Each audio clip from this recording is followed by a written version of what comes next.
Good morning. This meeting is called to order and welcome to the Boynton Beach Community Redevelopment Agency workshop number 2. I'm excited to have this workshop. Today we'll be focusing on affordable housing, community land trust, and related topics.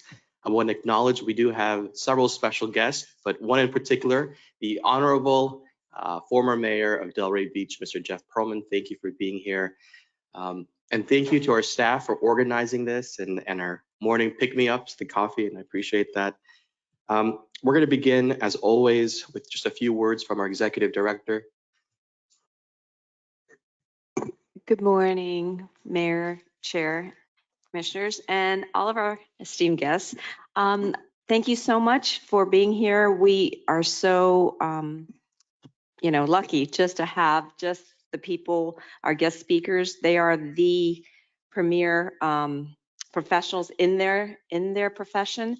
And again, some are retired, and they are able to come and help us with this. And so we hope that we can provide this resource to the community, the Boynton community, to know that there are choices. What I want everybody to understand is affordable housing is just not one size fit all. And nowadays with the crisis, having to address affordable housing in the county, in the region, we really need to have partners, public, private, and nonprofits. And these nonprofits that you hear are amazing. So with that, I'll turn it over.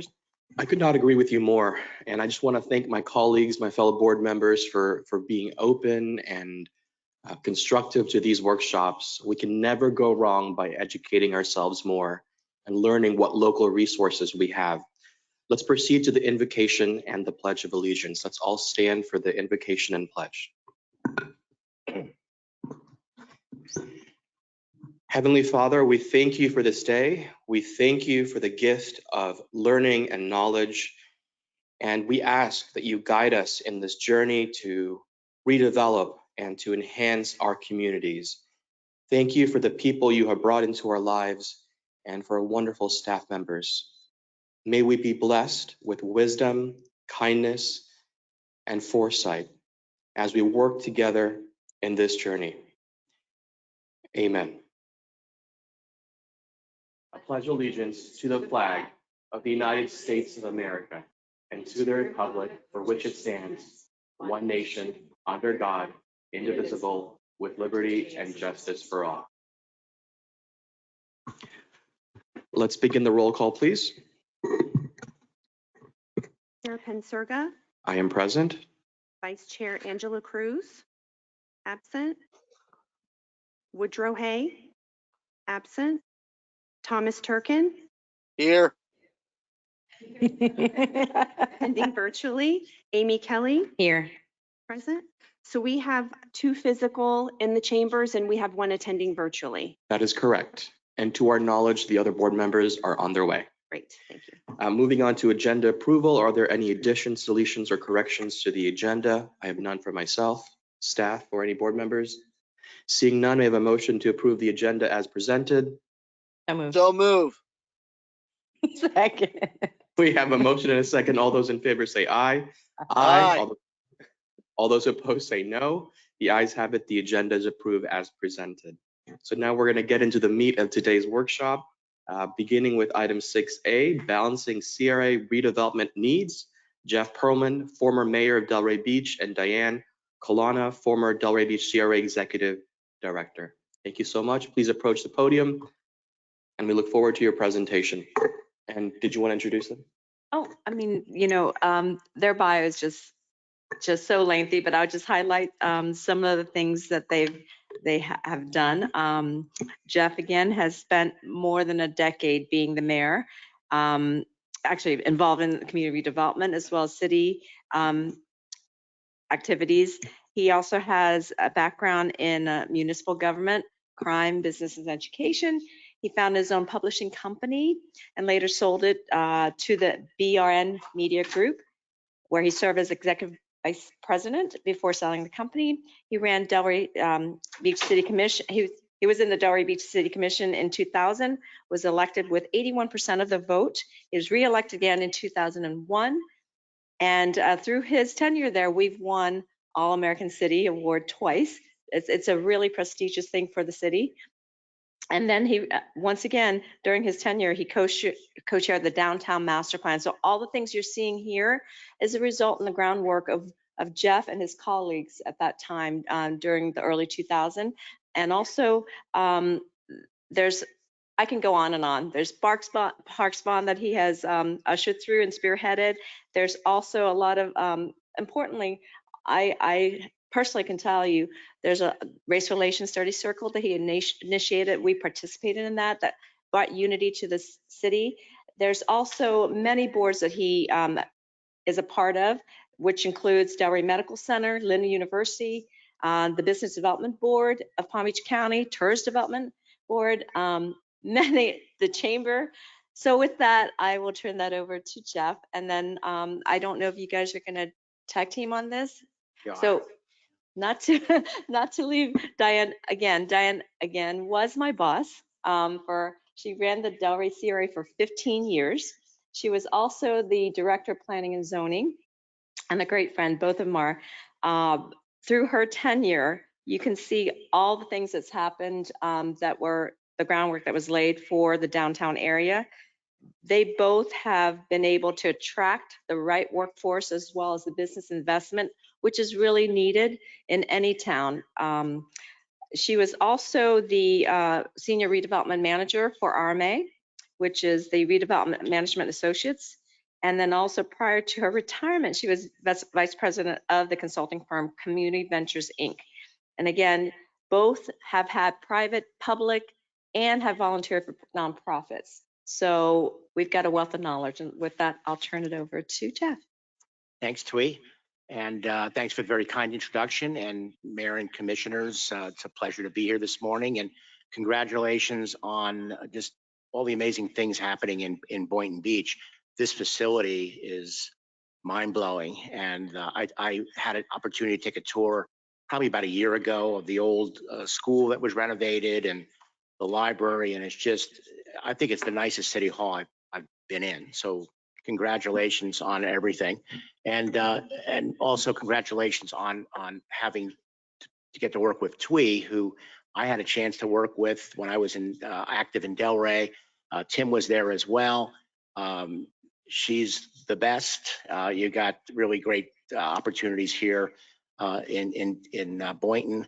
As a neighbor in Delray, we're excited to see all the progress happening next door, because I'm a believer that economic development is regional in nature. So a rising tide kind of lifts all the boats. And Diane is now my boss, Twee. So that's how that goes. So we're going to give you just kind of a run through of our experiences in Delray. No two cities are the same. Everybody has to have their own kind of personalized view of what they want their city to be. But I do think there are hopefully some common themes that can be helpful going forward. And some of these lessons we learned the hard way. And if we can, give you a couple of things that work for us, and hopefully there's some takeaways as you go on your adventure in building community in Boynton Beach. So we'll take you through a little bit of a history very briefly. Okay, so this was downtown Delray in the 30s and 40s. Actually looked pretty good. Kind of a traditional downtown, had a movie theater, a hotel and retail shops. It was the main street, and at the time was well known as a winter home for artists and writers that spent the winter here. They had Fontaine Fox, who was very popular at the time, and very seasonal in nature. Fast forward in 40 years into the 80s, and downtown had fell victim to suburbanization. There was a lot of vacant lots and blighted buildings. There was a 35 to 40% vacancy rate on that main street. The infrastructure was in pretty bad shape. We had a lot of inappropriate uses downtown. Zero going on in terms of nightlife, which is hard to imagine with what's going on in Atlantic Avenue today. But I moved to Delray in the 80s, and it was known as Delray. in terms of nightlife and restaurants, if you wanted to go out somewhere, you were going to Fort Lauderdale or West Palm Beach. There was nothing going on. You could have, the saying was you could have gone bowling on Atlantic Avenue after 5 and not hit anything. So, and we were not competitive with other cities, losing a lot of investment to places like Boynton, West Boynton, Boca Raton, West Boca. So then that kind of set the stage for the CRA to be formed. Right, and the CRA was created in 1985 under Chapter 163, and it included about 2,000 acres, about 1/5 of the city, all of it east of 95, taking in some of the older developed areas, and there was a lot of, as Jeff mentioned, a lot of slum and blighted conditions in those areas. For more than 30 years, the CRA was governed by a volunteer board, which was appointed by the city commission. They've changed that since. It's now governed by the city commission, and a couple of citizens, I believe, are appointed as well. And that's the CRA board now. Obviously gets the majority of its revenues through tax increment financing, and the activities are guided by an adopted CRA plan. So now I'm going to give you kind of, to set the stage for the rest of the presentation, kind of our philosophy of redevelopment and what we found ended up working for us. And I think there may be hopefully some common ground here. So it's our secret sauce, and it's really, these are very simple things, but I'm always surprised at cities that don't do the simple things. They skip over them. And I think you do that at your own peril. And I believe it all starts with a vision. A vision that is grassroots driven, citizen driven planning, getting people to the table, getting that citizen involvement, making sure they're bought in on where we're going as a community, having a relentless focus on outcomes. Process is extremely important, but it's got to produce something. If you're going to be asking people to give up nights and weekends to go to charrettes and meetings, they're going to want to see things happening that they can point to, and they can say, okay, my time was well spent. And that also builds confidence in city government, which is a great tool for city government to turn around and fund bond issues and all sorts of things, having that citizen buy-in. It does take time, but it is a great use of your time. And I think this is the most important one, is the political will to stay true to the vision. Because and you know this as elected officials, the going is going to get rough. It's not an if, it's a when. So as much support as you have for these visions, the first project that comes along, first controversy, you're going to hear from people that didn't come to the sessions, and you have to kind of have that will to kind of go through this, try to explain, educate as best you can, but not crumble at the first sign of political opposition. You have to have that political will. It's critical. So our Delray Beach visioning process, the first one happened in 1988, which is, when you think about that, it's over 30 years ago, which I think is another kind of takeaway. These things that we as elected officials and CRA commissioners and staff have to be cognizant that we're planting seeds. Some of the time we'll be around to see those seeds flower, but a lot of times it'll be other people cutting the ribbon and getting the photo op. We still have to plant the seeds and think long-term about the long-term good for the community. So this started in 1988 in Delray after you saw the blighted conditions in the 80s. It was called Visions 2000. At that time, they had 100+ citizens that were actually invited from a cross section of the community to make sure that every geographic area, every racial and ethnic neighborhood was involved in the process. What came out of that was a sort of a brand for the city called the Village by the Sea. And it emphasized bringing that downtown back, because it was really nothing going on, and building it back around culture, Old School Square, which was a critical component of being a catalyst, and educational resources, having a good public library. You've got an awesome library. And the CRA was to play a key role in making sure this was actually going to get funded and done because a lot of the infrastructure that needed to be changed out and beautified and reinvested in was in that district. So the CRA was a key to all of that. So that citywide visioning event in 1988 kind of set the stage, and they kept with that philosophy for a long, long time. So there were a lot of other community visioning processes that followed. So we had them for neighborhoods, whether it was a Southwest neighborhood plan, we did a cultural plan, we did a parks plan, all around bringing people together, hearing what people wanted to see happen, and then relentlessly working to make it happen. And the way we got people involved, I thought was unique at the time. It would be, I think, maybe even a little easier today with social media. This predated social media. It's hard to think of a world prior to Facebook, but there was one. And it's like showing a kid a dial phone. They don't know what it is. I never had to deal with Facebook, so I had to deal with emails. My predecessors didn't even have that. They used to have to, deal with letters. But we went out and we put door hangers in different languages on people's door, trying to get them to events.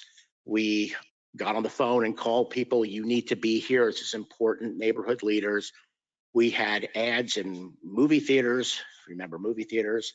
There's going to be something this weekend. Come to it, and it was very successful. It got people to come out and invest time.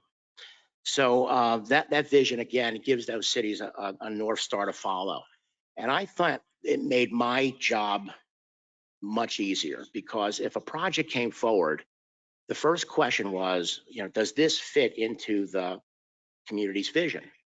If it does, it's a good way to say yes and to kind of explain to opponents that this fits into the vision. Here's why it fits.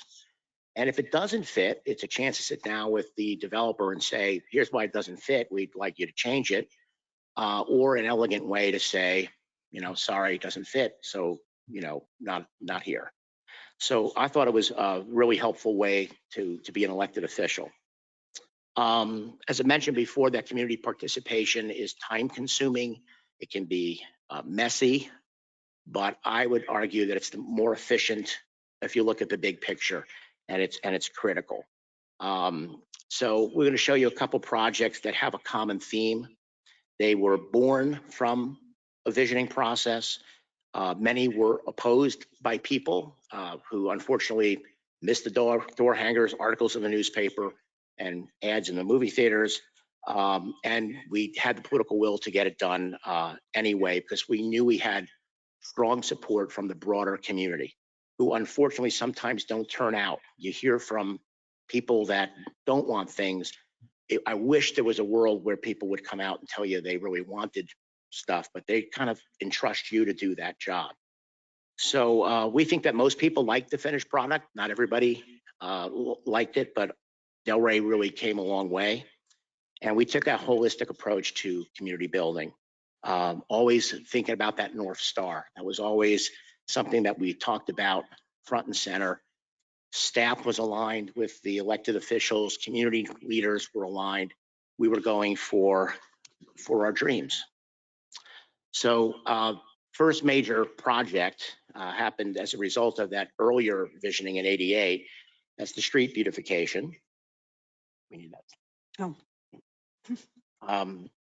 And that's the main street. And this was done because there was a plan that Florida Department of Transportation came in and said, we need a hurricane evacuation route, and we'd like to widen Atlantic Avenue so we can zip people out of town.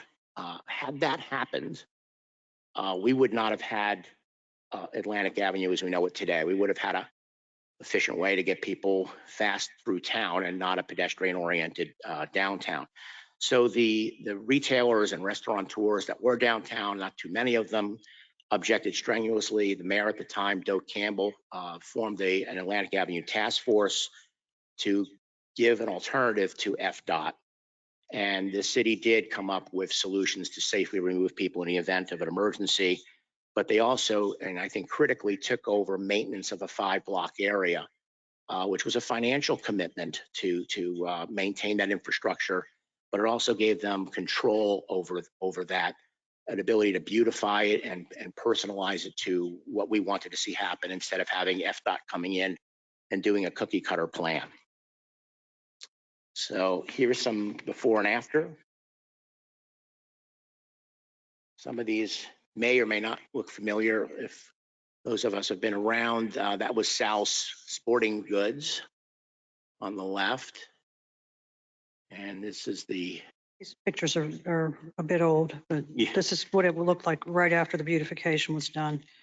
Different. And there was controversy around this. There were people that didn't want to spend the money on beautification, or there were objections that women won't go downtown because of the paver bricks. Their heels will get caught in the paver bricks, and you'll never have anybody wanting to go downtown. So there was objection to this, or people thinking this is frills. You know, why would you spend on decorative lighting and banners and all this other stuff? There was some controversy, but the city actually had a bond issue that paid for it.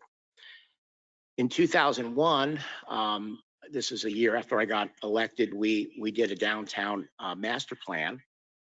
And that was done kind of as a result of a major controversy we had with a CRA RFP that led to a project called Worthing Place. Now, in Delray, just next door, if you build a 4 or 5 story building, it's considered a skyscraper, and people don't feel it's village-like. So our height limit at the time was 60 feet, 48 by right, 12 if you did some extras. And this project came through at 60 feet. And it split the town and led to 10 years of lawsuits. And now it's the project that is by where Park Tavern is, and it's set back. And I tell people when I take them downtown, that project over there in the back split the town and led to all these lawsuits. They almost can't believe it, because it feels like it fits in and it works well.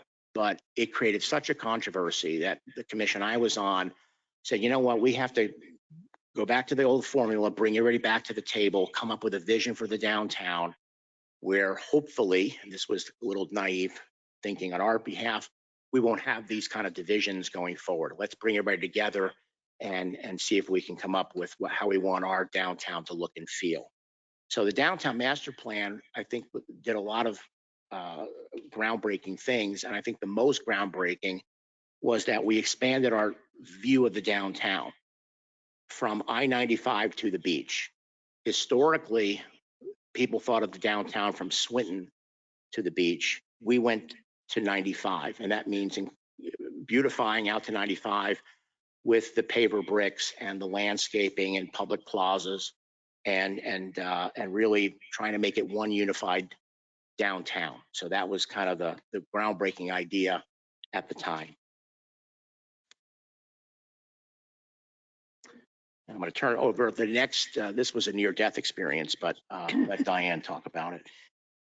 One of the biggest projects that we dealt with was the US 1 corridor enhancement project, and that US 1 through Delray Beach is a pair of one-way streets, 3 lanes. At the time was 3 lanes of traffic in each direction, north and south, and then some parking lanes at various areas. It was very wide.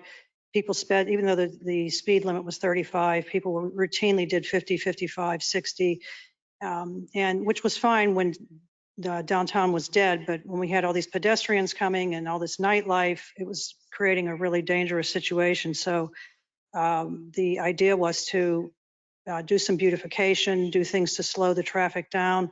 And one of those means of doing it would be to eliminate one travel lane in each direction. So take out one of the 3 lanes going north and one going south. And in its place, put bike lanes, put landscaping, parking, on-street parking. So this was really a hard thing to sell, because when we're doing all this redevelopment and attracting all these uses and nightlife, and then to tell people that we're going to make it harder, you know, there's going to be less travel lanes to get in and out, people couldn't really conceive that made any sense. But all the data showed, the traffic data showed that traffic could be managed, and that actually traffic counts were going down in that area. Just didn't click with a lot of people, and it was a hard sell, and it took a lot of talking to people and meetings and charrettes and redoing all the projections. But finally, what we ended up doing was a temporary trial to put in its place, let me show you. That was what it looked like before. It was just ugly, for the Atlantic Avenue was really attractive with all the enhancements, and then you turn the corner and it's just concrete and telephone poles. I'm sorry, I'm really slacking on these transitions or these slides. So what we did was a temporary trial and put in plastic and rubber curbs and sticks, and it was about $400,000 at the time. It seemed like a huge expense, but it lasted. We kept it up for about 2 years, and it did prove that you could get rid of a lane and traffic still moved. There are times, of course, at rush hour where things slow down. That's to be expected. You can't always have, free flowing traffic, but for the most part, it worked. It managed the trips and also slowed traffic reduced by at least 5 miles per hour. And the accidents went down about 15%. So it was successful. And it really ended up enhancing the business, the quality of life for those properties and businesses along that corridor, because it just was brought to a more human scale, and pedestrians were much safer. I was a policymaker at that time, and this was one of those things where I learned a lot from our staff, our planning staff, our redevelopment agency staff, and read everything I could get my hands on. And I trusted them. And they were telling me this, and I was hearing from not the usual suspects, but like real credible people. Like, what are you doing? You're putting like more commercial, and you're reducing lanes. It was very counterintuitive. So I wanted to believe, and I did believe in the staff, but it was counterintuitive. So we did decide to trust but verify. And the trust part was, okay, let's go and do this 2-year experiment at several $100,000 to kind of either prove or disprove this theory. It worked. And today it looks so much better than it did. It's so much safer. And instead of a highway bisecting our downtown, we have a neighborhood. And it has a chance to be even that much greater. There was recently a rezoning on part of this corridor, and I think you'll see some additional investment that would not have happened if it wasn't beautified and made safe. So I was glad we did that experiment. It did win over a lot of people. There were some people it didn't win over, but we went through that exercise. It was really an interesting process. I have a question, and I appreciate you pointing out how counterintuitive that is, because it is. But trying to look at it on the flip side, and my question here is, did you see a positive economic impact? Because if you compare cars driving through versus when you expanded those sidewalks and it became more walkable, I would think people walking in front of your shops and restaurants are more likely to spend their money than people driving in front of your shops and restaurants. So is that what happened? Was there more of a positive economic impact? Absolutely, because having a highway bisecting your downtown is not good for business. So people would go to 5th and 6th Avenue and not cross the street because it was a natural barrier. So businesses on the other side just never had a chance. So that really helped. And so it's interesting that you figured that out, because we wanted to believe that, but we needed to see that we weren't going to gum up the works. And this was a 36 blocks, 18 blocks with the 2 pairs each way. So it's a massive commitment.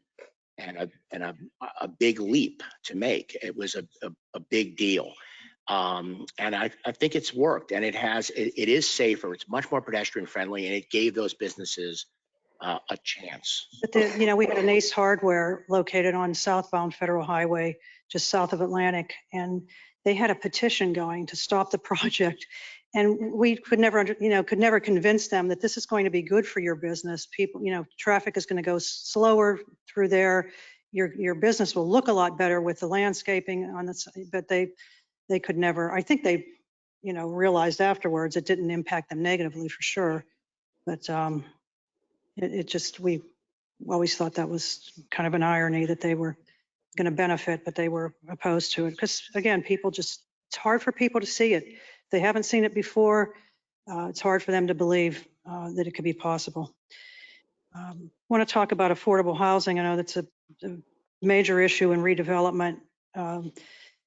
We had plenty of affordable housing when Delray was, you had a lot of blighted properties and all. We were missing middle income housing was the problem in Delray. We had high end housing on the beach and then lower income housing in some of the neighborhoods.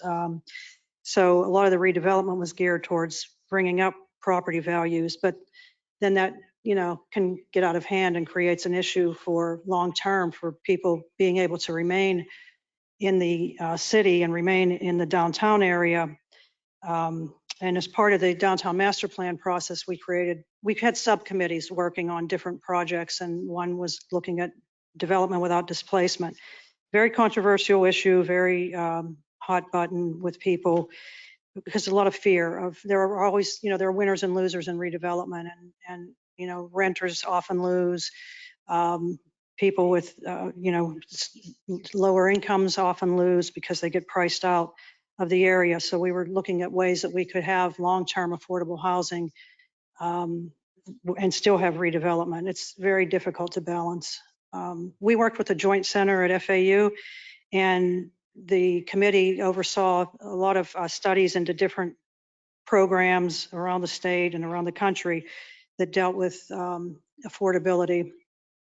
And they analyzed a number of options and programs. One of the things that came out of it was the creation of the Delray Beach Community Land Trust, which you're going to hear more about from Ms. Dobson.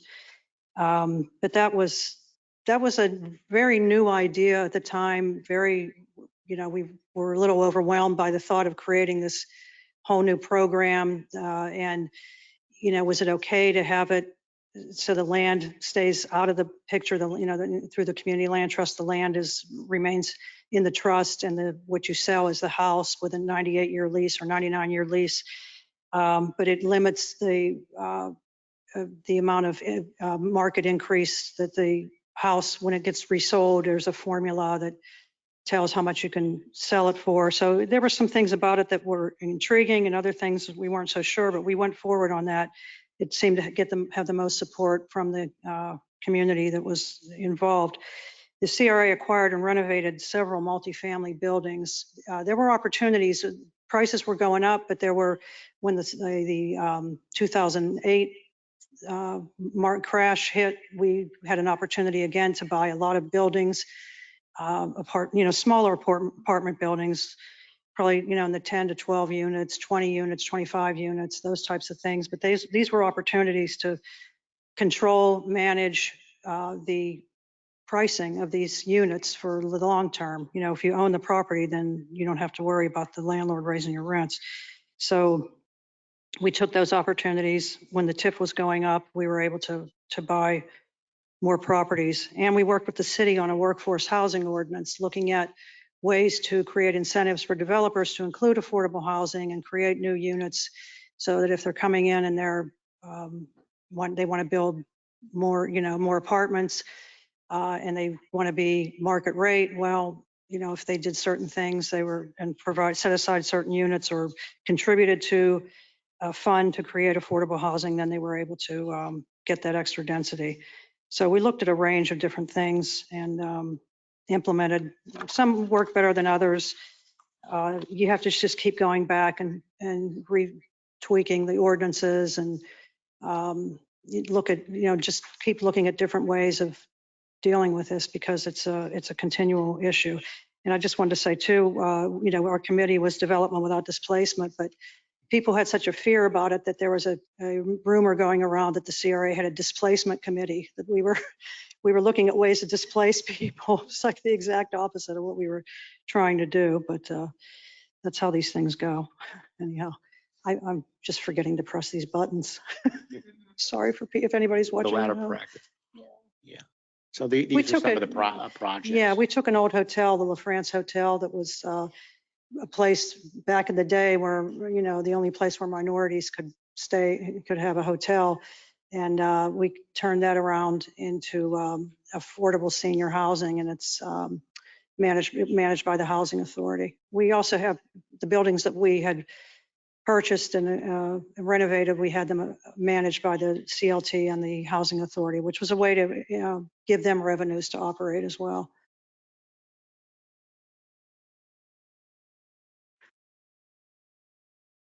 Okay.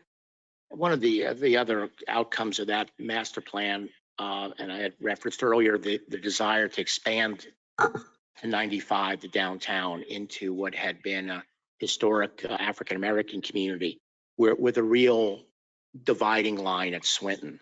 So I was born and raised in New York and moved to Delray. And the first thing that struck me was how diverse this community was, which I liked and I was used to coming from New York, but how segregated we were in the community. I did not see people of color east of Swinton, and I didn't see people that looked like me west of Swinton, and I never understood why. So we decided this was like a big just idea that we want this downtown to be a unified downtown, with each part of the downtown having its own character. And it kind of needs to, because they have different histories and different physical boundaries.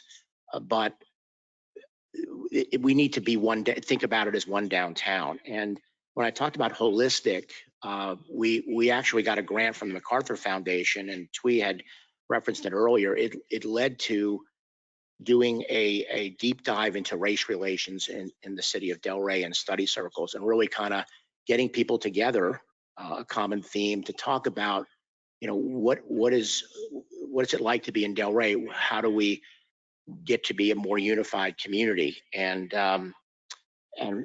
what came out of the master plan was this desire to, when you got off of I-95, to signal to the world that you were entering a special place.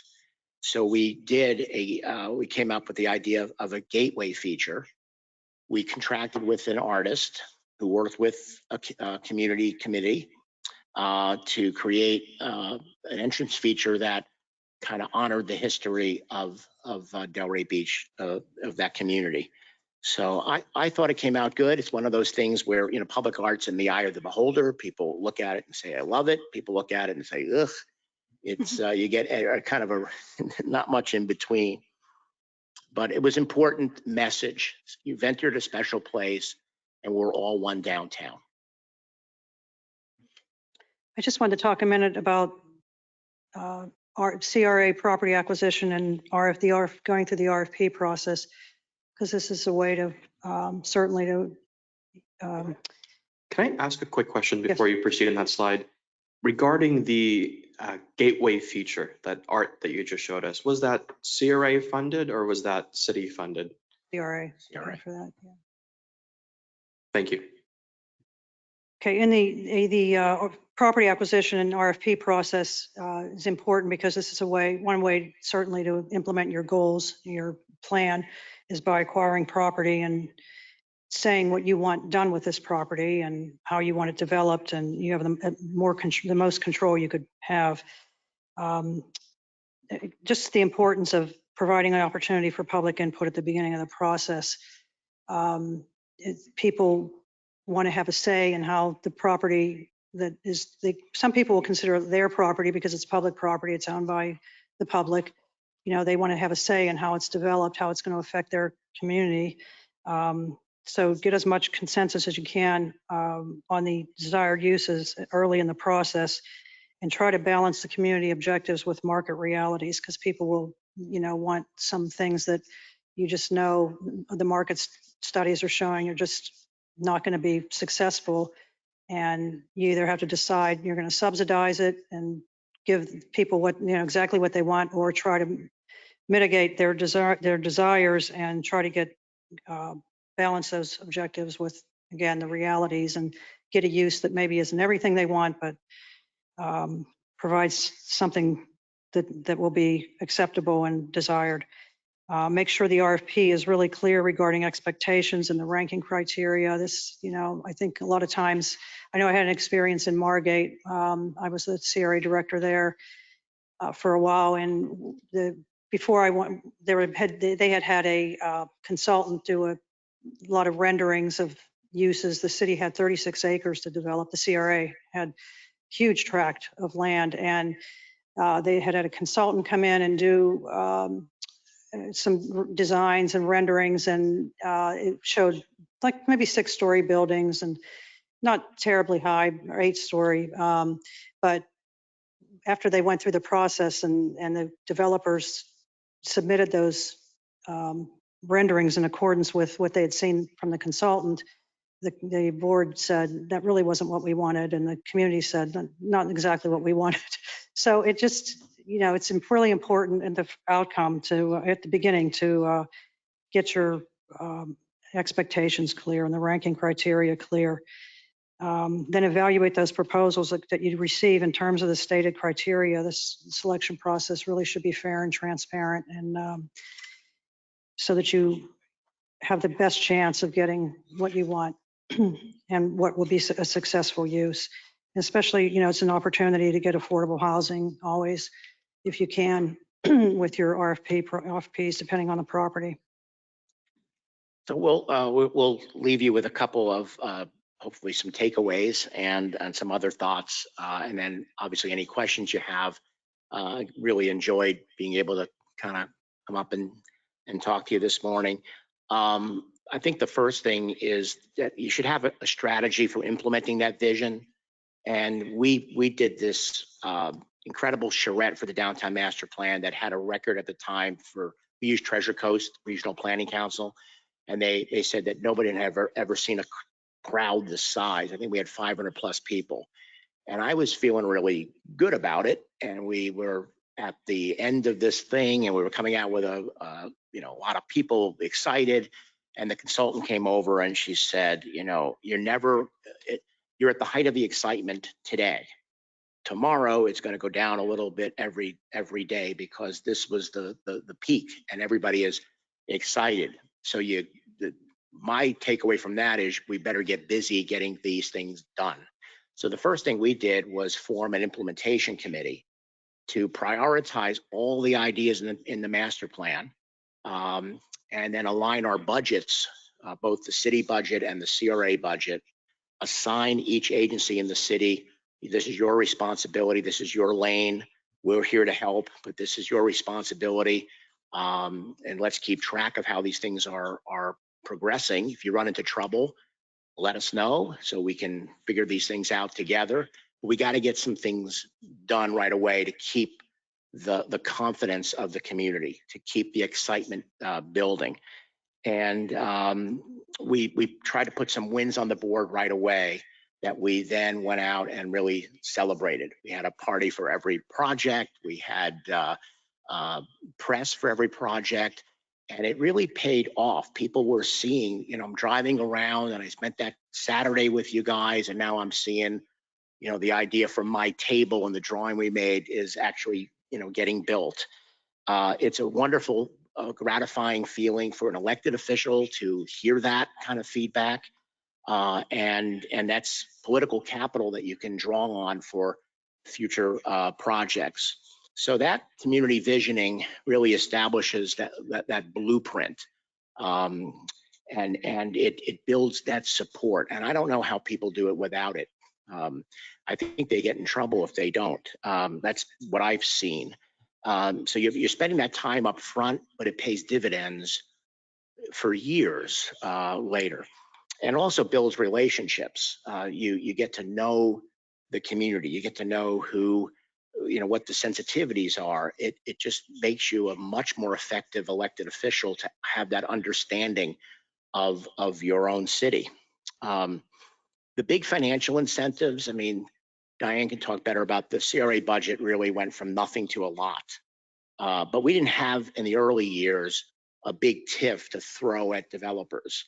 The biggest incentive we had, and I would maintain even today where there is big TIF, I think the biggest incentive that communities have is an exciting vision. If you have an exciting, compelling vision that is also realistic, it's got to have some, market orientation. The investors will come, companies will come, developers will come, good developers will come, and there are good and there are not so good developers. But that and a staff that will get you through a process in a reasonable period of time. It could be a tough process. It could be, you don't have to compromise on any kind of standards, but they just want to know, is it predictable and fair? And they will rise to the occasion to be part of that excitement that you're building in your community. So I think an overarching lesson is that, you're never done. These visions have to be renewed every so often. We got done with a lot of things that we thought would take 20 years, took 10 years. Some things, take 20 years or more, but you're never done. You're trying to renew and constantly keep up with an ever-changing world. I mean, things are really, really rapidly changing, and you are in a competitive environment. Capital goes where it's welcomed, and capital will flee if they feel like the process is crazy or unfair, or we're going to get, part of this nightmare with lawsuits and everything else. Some of that you can control, some of it you can't. But even the effort, making that effort to send that message, we had developers come, and I'll give credit to people like, Diane and Dorothy and Evelyn and Twee, and they would go into some in towns, and it's almost like, how can we stop you? We had an orientation that it was, how can we help you? We're not going to compromise our standards. Here's our vision. We want you to fit into this vision. We want you to serve the community. But if you do, we're going to be with you every step of the way, and we're going to, get you to where you need to be and where we need to be. We need that investment. You need the building permit fees. You need the tax base. You need the jobs it creates. It's important, but it's a collaboration. And I see so much gnashing of teeth that it doesn't make any sense, because nobody wins. And I think it's the cities that are switched on, that have a helpful attitude while keeping those standards, are the ones that are really going to see tremendous gains. So with that, I want to thank everybody and thank Twee for finding us under a rock somewhere, but you found us, and thank you. Thank you. No, it was just a pleasure, and I just want to thank you too. You have better things to do on your Saturdays than to come. But thank you Actually, so much. no, we don't have better things. This is. We'll have to change that. But I hope, there's a lot of people that are virtually attending. We're recording this so that we can have it uploaded for those citizens and professionals really that wants to know more about this. This is just a packed session we have. And I just wanted to also, the reason why Jeff is so successful at what he did for Delray and continue to do for other communities, really with the groups that you see here, the CRA and the city really built capacity for our nonprofits. And often we say that there are things that CRAs don't do, the social services, but there are nonprofits that could help supplement our resources. And rather than starting our own, department or something to do what we do, there are nonprofits that do that, and they're very, very good at it. And that's, like I said, it's partnership, and Delray's been known for that inclusivity as well as the inclusive partnership So I hope the next, if there's any questions, by the way. Yes, thank you, Twee, and thank you to the speakers. I want to open the floor now to members of the commission, but I appreciate so much of what you said, both of you. But I want to give them first the opportunity to ask their questions. So board members, do you have any questions? Yes.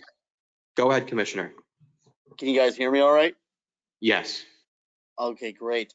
Jeff, Diane, thank you so much for this presentation. It was great. I've watched Delray grow, and it's exciting what's going on there. I think one thing we'll definitely learn is the parking. Um, you know, but one thing we should definitely follow suit on is the height. So I'm very glad that you brought up the height. You walk through Delray and you feel like this energized downtown area, and everyone's walking around. I mean, you can't get anywhere on a Tuesday night even, and it's just so jam packed, and it's great to see. And it's not tall is the beautiful thing. So when you brought up that your constituents were upset, about the height for that one project, and you went back to the drawing board to, look at the vision again, it sounded like you listened to your constituents. You should be very proud of that, because look what came of it. And so I just wanted to thank you again. And, Twee's definitely brought some great talent to these workshops, and I'm learning a lot, and, I'm building my vision. Thanks, Commissioner. And I would add to that, I like the human scale. I happen to like it. But one thing that we did learn also is that density, which has unfortunately become a dirty word, it really doesn't have to be. Density done right has a lot of virtues. And if you want to have the vibrancy, and you want the small businesses to survive and thrive and be sustainable, you need and it could be done. It could be done in 4 or 5 stories, but you need a fair amount of density. You're not going to get affordable housing unless you add supply. So there's that advantage. There are areas where you can be strategic on where you place that density, and areas where maybe you go a little lighter on it. But we learned that it was more about design than an arbitrary number. So I could show you ugly projects that are low density, and I can show you high density projects that are beautiful, that fit right into the fabric. But that density, getting a critical mass of people living and working and shopping and dining in your downtown is critical for these small businesses to survive, especially now with all the competition with e-commerce and other cities building up. But thanks for your comments. Board members, any other questions? Otherwise, I'll proceed to mine. Mayor, could you, one of the things I took away towards the end of your presentation is process, and how important it is to have a clean, fair, consistent process so we attract investment capital into our city and we don't deter the good ones from coming in. Could you just elaborate on that just a little bit more? Because I want to make sure that we absorb good practices as well. What did you mean by that?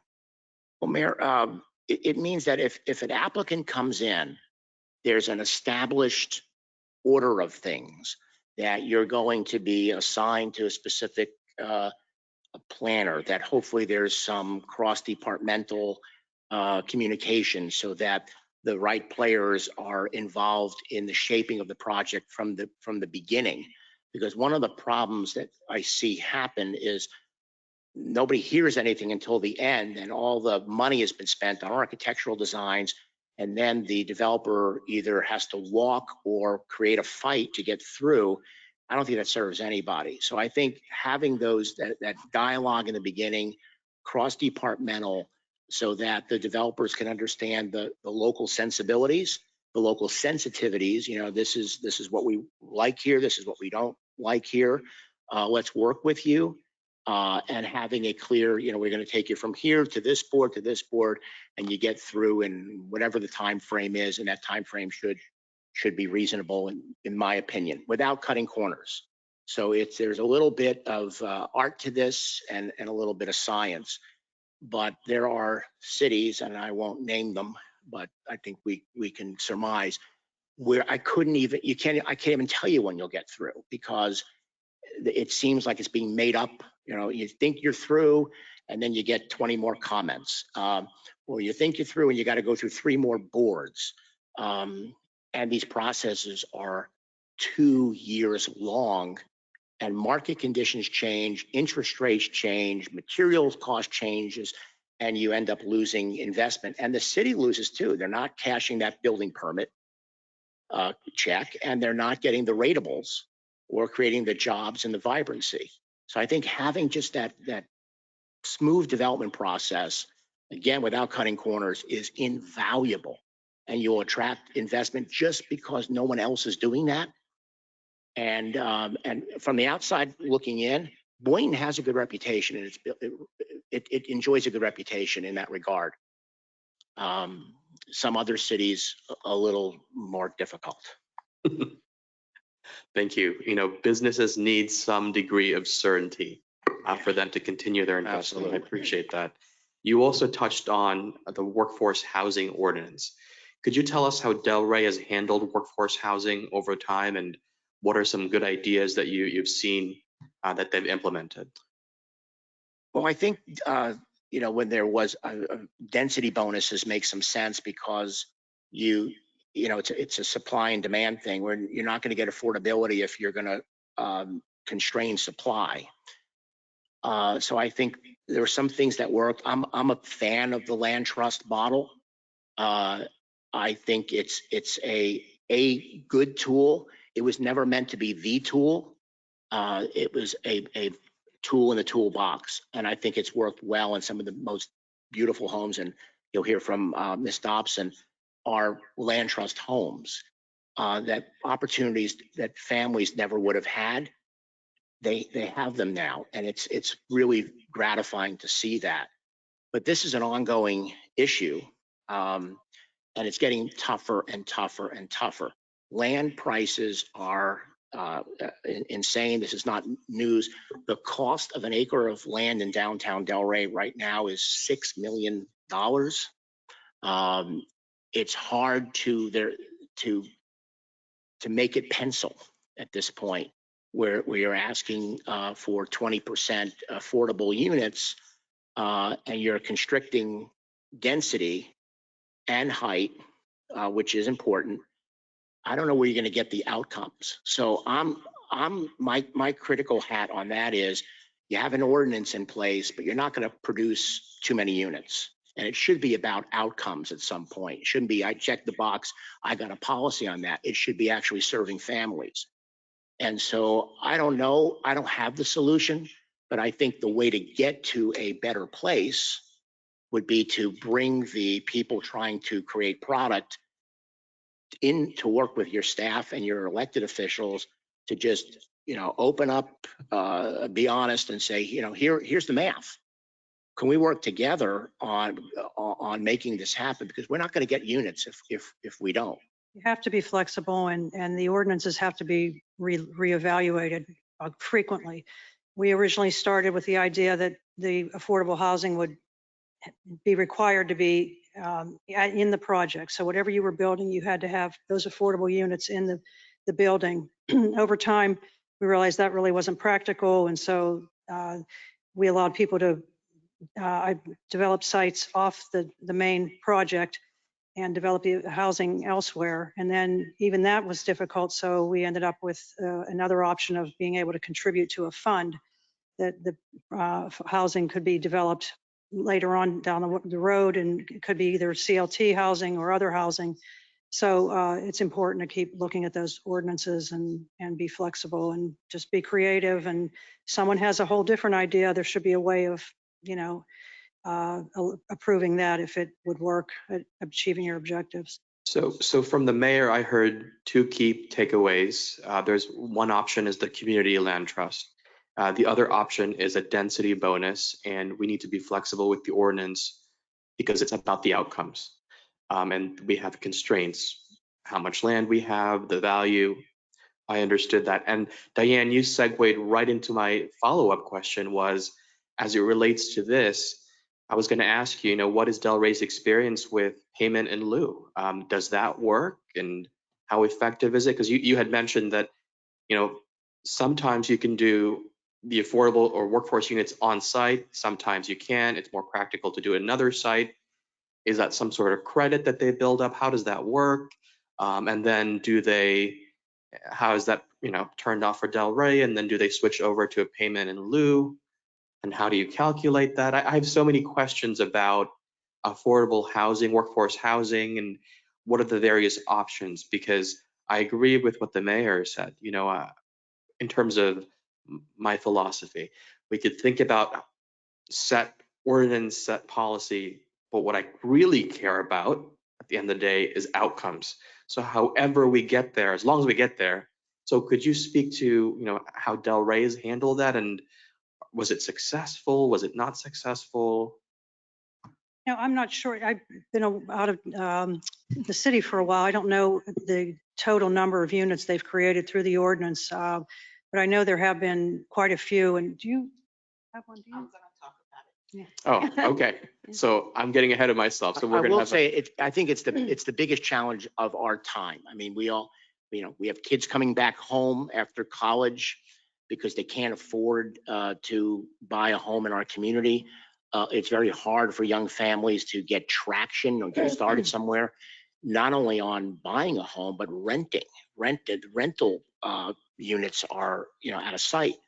And we're still not a high wage economy in a lot of regards. This is a real big crisis.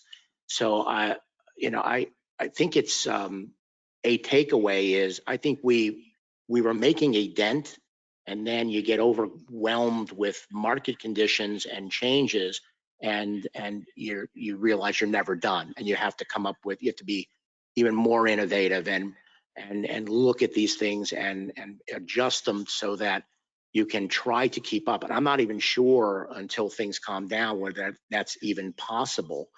And if everything I'm reading about from like the housing leadership folks, there's going to need for government to come in and provide some financing to get these units built.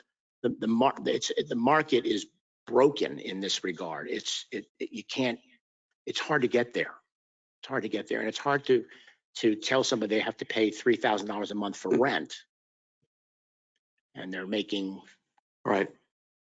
they're a teacher or they're a firefighter. But they do that because they can't afford homes. That's why Right. the rental units the apartments are coming up, because We're hearing home it ownership's from, not really accessible right now. we're hearing it from employers that are saying, for the first time in my memory that I don't know. I would like to buy rent a restaurant, but I'm not sure I can field a team because I can't get employees because no one can afford to live in this area. That's something we never really heard. We're hearing it now a lot. My final question for now, and because I want to make sure everybody has an opportunity to speak. When you determine, let me rephrase, when do you determine it's time for a visioning session? Is it every 10 years? Is it every 5 years? How do you know it's time to do that? Well, the rule of thumb, and this came from Diane's from the RMA. Chris Brown wrote a book about this. He thinks it's every 20 years, around 20 years. In our case, it was 10 years because we had the visioning in 1988. It led to what they called the Decade of Excellence. And then when my group got elected in 2000, we looked around and we said, they got everything done. There's still, there's always stuff to do, but it's a blank slate. And we kind of like that. So, but it was time for a new vision. I think it's when you look at your whole community and say, well, maybe it's time to refresh our thinking on downtown, our thinking on housing, our thinking on public safety, whatever the issues are. It's really conditioned. I don't know if there's a magical number. It's really about what's happening or not happening in your community. How much change you're going through. I think that's one thing. If things are changing rapidly and maybe getting out of control a little bit, and that might be time to rethink things. I think 10 years is probably I think that time is getting compressed because Hmm. it's such a rapidly changing world. Any questions or comments from members of the board? I have one question. Sure, go ahead. We talked briefly about density and about the height of the buildings. My question is, what is Delray's experience with maintaining the need for open space and play space when you build out as opposed to up? Well, there are open space requirements in the ordinances. Civic space is required. Some of the parking that the commissioner had mentioned, we had surface lots that we converted into structured parking. And in one case, that land that was used for a parking lot became a downtown park. It's where the amphitheater is, where Old School Square was, that area where the Green Market is. So it's really putting it in the ordinance to make sure that you maintain a balance. And again, that's more art than science, how much you need, but you do need it, and it should be attractive, and it should be well maintained. And in my opinion, it should be programmed and vibrant, and you can have some passive areas too. I look at this opportunity here with your amphitheater. It's just beautiful. I mean, you've done an incredible job here. This is a wow. You pull up and you say, wow. And my competitive juices, if I was still in office, would have been like, I got to keep an eye on Boynton because, when we did all this, we had no competition. I'm proud of everything we did, but Boca's Boca, and frankly, and although it wasn't politically correct to say it, we were getting a lot of people from Boca to patronize our restaurants downtown. But Delray didn't want to be Boca, and Boca didn't want to be Delray. We had some competition from the mall at the time, but it's very different than a downtown. But I would look at this and say, wow, Boynton is making some moves. We've got to sharpen our saw here because we're in a competitive environment for where people want to spend their time and their dollars. And then just on follow up, I guess my question is, I always like to think of if there was one thing that you could have changed or done differently, what would it be and why? One thing. Well, what's the one thing that you're like, if I would have done it differently, maybe we would have done this? Well, personally, I wouldn't have obsessed as much and lost as much sleep because, you learn that at least in municipal government, a lot of times your mistakes aren't fatal usually. You get another bite at the apple. So, and we had that culture where we wanted staff to be creative. We wanted to create an environment where we felt we would call our staff, civic entrepreneurs. Entrepreneurs make mistakes. Businesses go out. So, okay, what do we learn? Let's not repeat the same mistakes, but what do we learn from that? So I would be probably personally just a little less wound up, and would have enjoyed the moment a little bit more. It flies by.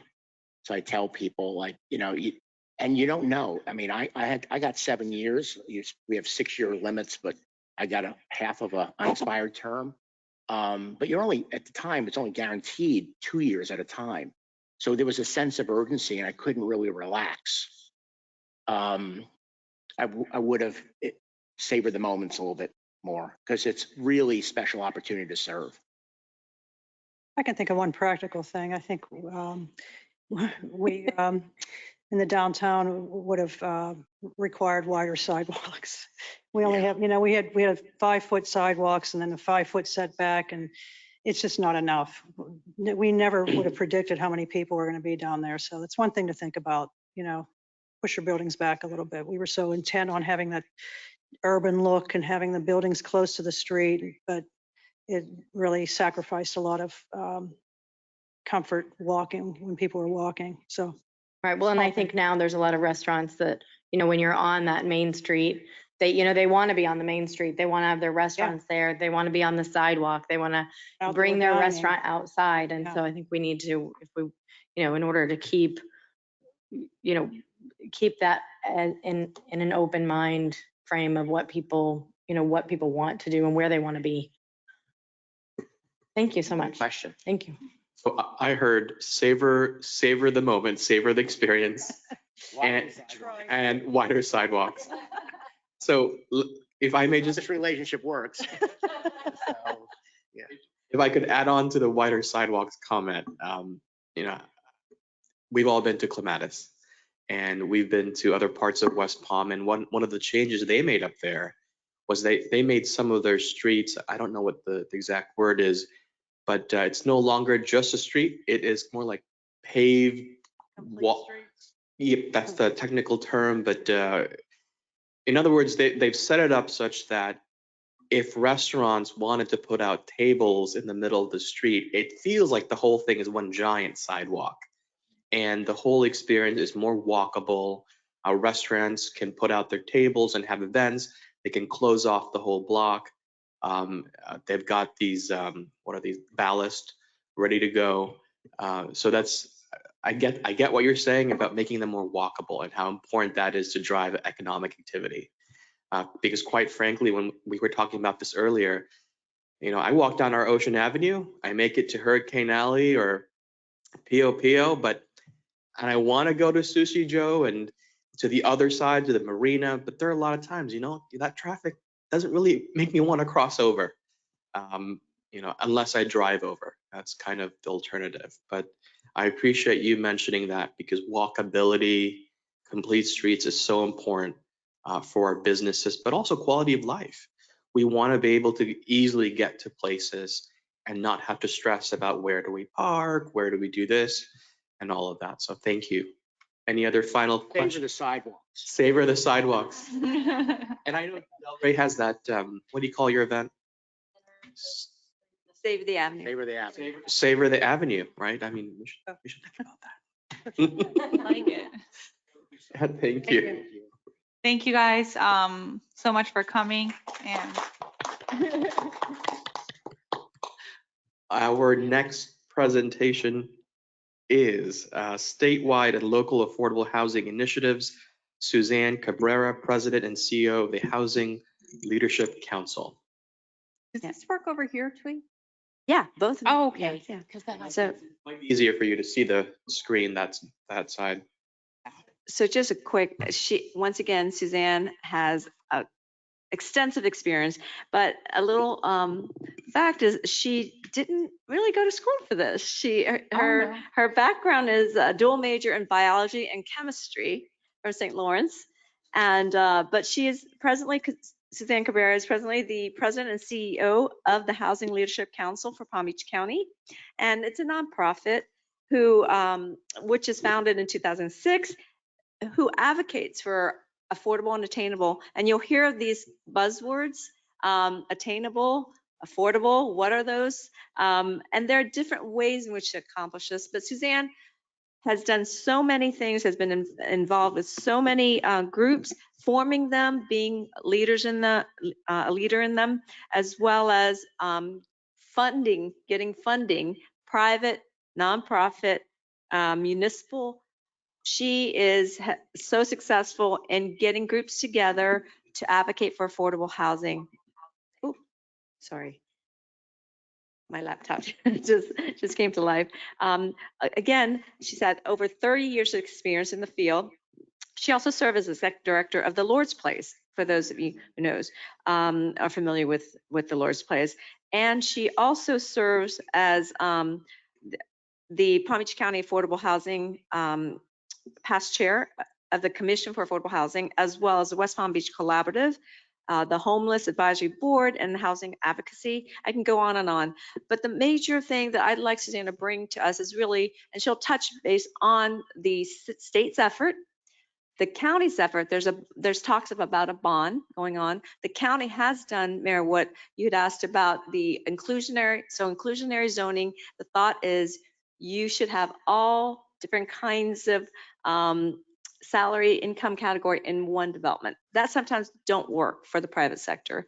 And the county allows, through all the many reiterations since I was there as well, allow transfer development rights. They've done many other initiatives to allow, to offset some of those affordable units elsewhere. So that's been happening. You're seeing some of those developers coming to Boynton as an obligation to what they're building in the county. So you're seeing a lot of that, but the one big step that they have done recently is the bond, talks about the bond. Suzanne can fill you more on that. Another thing that Diane touched base on is we really need to get the people who build these homes, profit, nonprofit, government entities who do this, to really sit together and see what happens. I know in Delray, we did it for downtown, where I brought my the developer and the architects to do a technical workshop for the downtown. We gave them a plan. We said, build it, do it, max it out, do whatever maybe we can do something like that where we can get the minds together and money and marketing and regulations can come together in building that. So I'll turn that over to Suzanne. I think the other two speakers will also tell you about what Delray has done, and then the other models of the public housing and what can be done there as well. So it's not about just vouchers. It's not just about land trust. It's about ways in which you can accomplish what Boynton would need. Okay, I'm glad to be here today. And it is so timely to be talking about this. And I kind of hate the terms workforce, affordable housing. We need to have housing that people can afford to live in. And rule of threes, you don't want to pay more than 1/3 of your income toward your rent. About 3 times your income is what you can afford for a house. And believe me, we are not seeing that. If you heard the calls I get every single day about people right now not being able to afford the rent increases, it's just heartbreaking. So we have to do more, we have to do better. And I know a lot of it boils down to funding. So that's where I'll talk to you about things we can control, things we can't control. The feds, I've kind of, it's a crapshoot, and we don't spend a lot of time on it at our agency just because it's so hard to tell what's going to happen. But if you ever want to hear more about that, we do focus a lot of time on state and local funding sources because we know that's something that you need. And, oh, there it goes. And there it goes too far.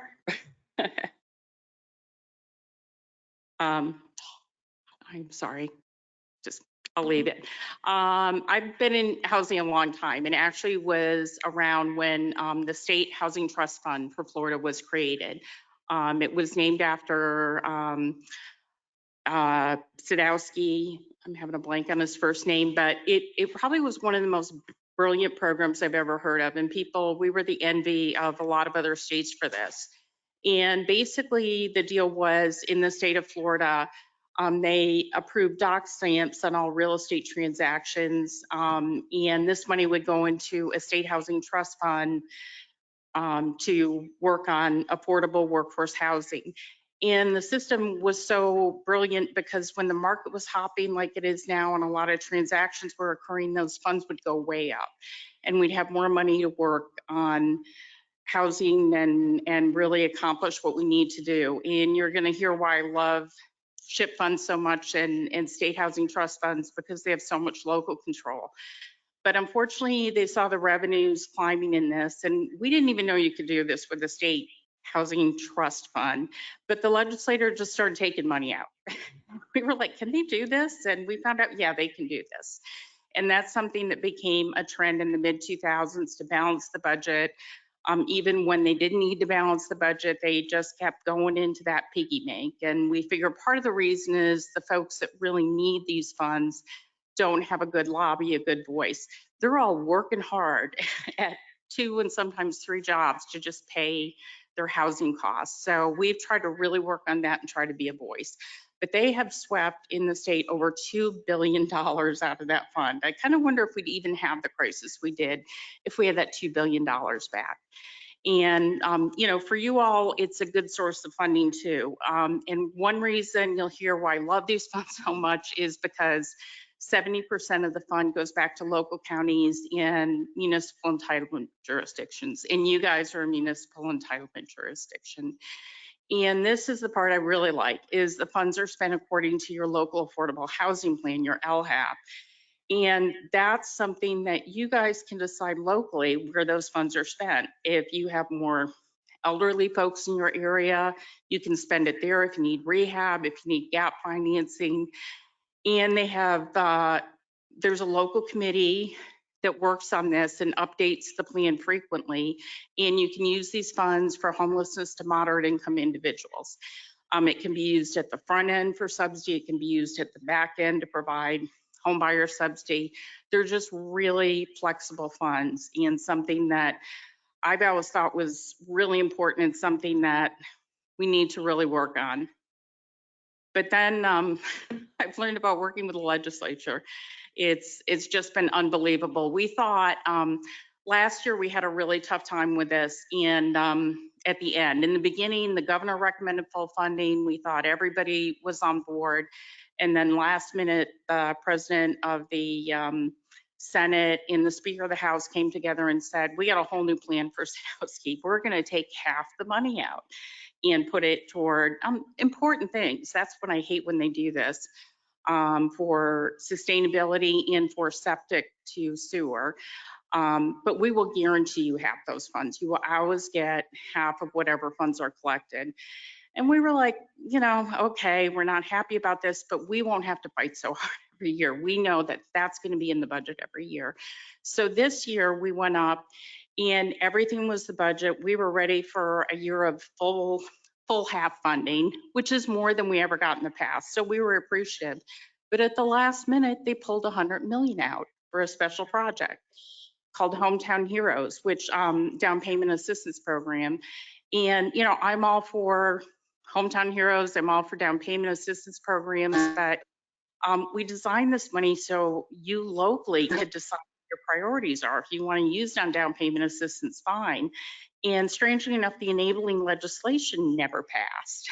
So they put $100 million out for this, but we're still waiting for the Florida Housing Finance Corporation to decide how these funds are going to be used. But I will keep you posted. They will be used. We're trying to get it. Everything okay? Okay. Okay. Just a minor technical issue. That's no worries. Okay. Just continue, please. Yeah. That happens. So that's frustrating because that money is really important. They did take it out of sale, but it still impacts all the funding decisions on that level. So there's another program that I want to make sure y'all know about, because there is a program to help people who are impacted and can't pay their mortgage or have difficulties with that. So, but it's run out of the Department of Economic Opportunity. So not the folks who did such a great job with the unemployment funding, that's who we handed this program over to, not like a housing organization.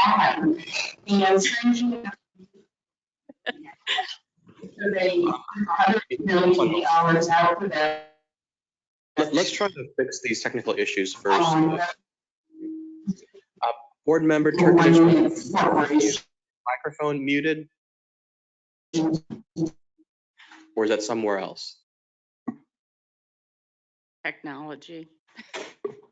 We're not even sure where it's coming from. We're good now? I mean, from inside the chamber. So that's something, if you ever need resources, have questions about that, that's one thing. Housing Leadership Council, we don't build units, we don't manage units. We really just work on all these funding issues, the environment. You'll see we work on policy. So this is a really important source of funding. And after what they did this last year, we said all bets are off. So we're going back for full Sadowski funding next year. And that can be really important to you. You need to work. I guess this thing's decided to follow the voice. It's been possessed. But your funding, local SHIP funding, which is in the program, is $775,994. It should be double that. You're getting, no, this isn't going to work. So that's, So that money should be coming to your local municipality every year. And that is, oh, now it's working. So that shows you the funding that, it's not mine, is it? Yeah, yeah. So that's something we're going to keep working on and make sure at least you have that funding source. But the one lesson we learned from all of this is we can't depend on the feds, we can't depend on the state, we have to depend on ourselves. And this is something that we had a big housing summit for the county. A lot of Boynton representatives were there back in May of 2017. I wish things moved more quickly, but really since that time, we've been trying to work on a countywide plan, and it's really become evident that we have to have a funding source in that plan. So we have had a housing steering committee that has representatives of, has developers, it has attorneys, it has realtors, it has a really wide group of people that have been working on this really tricky problem for a couple of years. And we spent almost 2 years in our workforce housing program. So if you ever want some expertise and the do's and don't of a workforce housing program, we would be happy to help with that, because boy, we know that thing inside and out more than we ever thought we'd want to know about. And it's tricky. It really is. It's not something that you tweak one thing and another thing goes out of whack with it. I mean, I've studied more performance, and I'm just shocked at how little things can make a huge difference.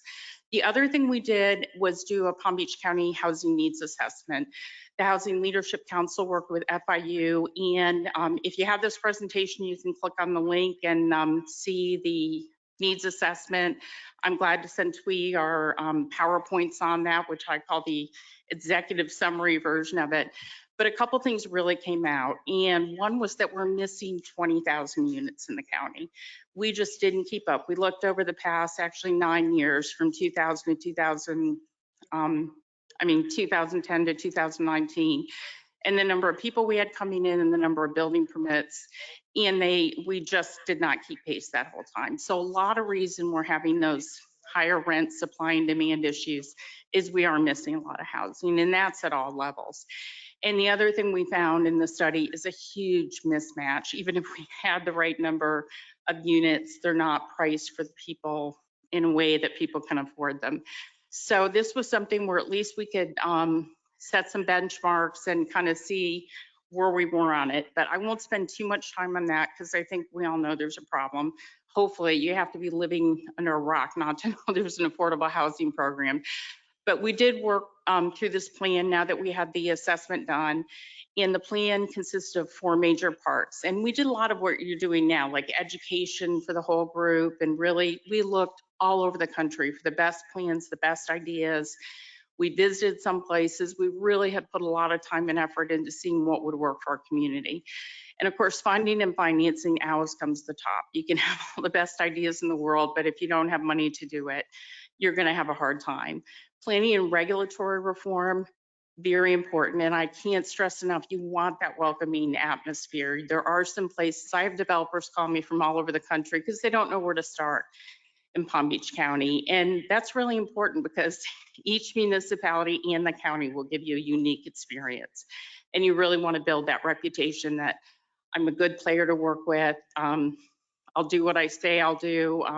Another thing housing leadership can help you do is provide cover. Honestly, if you have guaranteed some density in a development, maybe to be used for affordable workforce housing, and the NIMBYs come in, I get so frustrated when I go into a meeting and see people in like whatever color of the week shirts it is that are saying, I don't want this here. And we have to, and we're willing to come and say, not only did you agree to this, you have to provide it, but it's not going to be livable without it. And we are seeing for the first time, I've never gotten more calls from Kelly Smallridge at the BDB saying we're losing business deals every day. When you go into your local store and it takes longer to get served, or there's not enough servers in a restaurant. The Tourism Council did a study and found out, of course, they want more wages, but housing was the main issue, why they were deciding they couldn't stay in the area. You can't make money at that service level industry and be able to afford to live here. So that's something that we're more than happy to help with and really kind of, what's my new favorite one? Nope, not on planet Earth. When people come and object, usually we say not in my backyard, but people are just, and their argument is pretty much, we were here first. And I happened to talk to somebody who was just objecting so much to a project y'all did on, I think it was High Ridge Road. And we talked about it and reminisced about it. Totally had forgotten about it. I said, is your life any worse now? You know, that's fully built out. I don't even think about it. That's like years later. That's what ends up. So you really do have to have that. And I can't stress enough that it does take courage to make those decisions. But if I can show up and bring the chamber and the BDB and whatever to help you make those decisions, we're happy to do that. And they're just as nice whenever you can do mixed income. I think that's the best idea, but in some cases it doesn't make sense. You just have to see what's going to work for your neighborhood and in your area. We also feel that neighborhood revitalization is really important. We have a lot of good housing here in Palm Beach County, and we have to figure out a way to make sure those neighborhoods can be revitalized and we can use the housing stock in those neighborhoods. And it's a place people want to go and live. And then you all know, and we think this is so important, that everything has to be done through a racial equity lens. And that's something that we're working on that portion of the study right now. So for the plan focus areas, the most important part we said was the financing. We had a lot of developers join us that are on the steering committee, and sorry, I have a really dry mouth. One thing they said is we need funding that is available, we need certainty, and one thing that can make a huge difference is if we can have some cheaper funding sources. So that's just something where we know that debt's going to get more expensive, equity is incredibly expensive. So that's something that we really were trying to figure out a situation where we're hoping we could count on the state. We always hope the feds will surprise us with something like NSP or some program that will give us a big opportunity. And I will tell you, I think some of those are coming and you have to be ready for them. I was part of the group that wrote the $23.3 million NSP program grant for Lake Worth Beach. And we had been working on it for a couple of years. When that came out, we only had 6 weeks to write it, but we were ready to go. So I always try to have projects ready to go, and that was for revitalization. But we are looking to the county to do a bond issue totaling $200 million. And this would be, wouldn't be free money, not going to give out $200 million. I've had to tell so many people that. It would just be cheaper money. And our idea for it is that it would be 1% for for-profits and 0% for nonprofits. Because you have to remember the money will be paid back, and the interest, this is a bond, we were trying for a revenue bond. It's kind of jealous. The Roger Dean Stadium just got a $100 million revenue bond. I was like, why not us? We can't live in a stadium, but we're going for one that will be on the ballot. And I think this is really important because it would provide that permanent funding stream that developers could say, yeah, I will get site control. I will go there because I know I do have this funding, gap financing available. And the idea would be to provide that gap financing at these incredibly low rates, but also require that the money used, that the gap financing is used for workforce and affordable housing. Our idea is the more deeper dive you're willing to take and do more affordable housing than workforce, the more funds you could get for it. Even though it works out where if we do a $200 million bond, that's only $10,000 per unit if we're trying to produce 20,000. But we've said if you know, we were doing all workforce, we could do it, but we know we have to do other things. So I think realistically, we'll be doing probably 7,500 to 10,000, but that's still a lot of units we can do with that money, and it'll help up and down. And we really do need buoyant support for this because the other frustrating thing is working with the county and 39 municipalities, trying to get everybody on the same path with this has been difficult because it's, but the county was the only place we could go for these bond funds, AAA rated. It's not going to be that expensive. We worked out the finances, and for the average home, $500,000 now, the cost would be $24 per year. So if we can get that education out, most people are willing to give up a night of fast food out to help solve the affordable housing crisis. So we really have to start getting that messaging out. But we're also still working with the county to agree to put it on the ballot. But I think we will get there with it.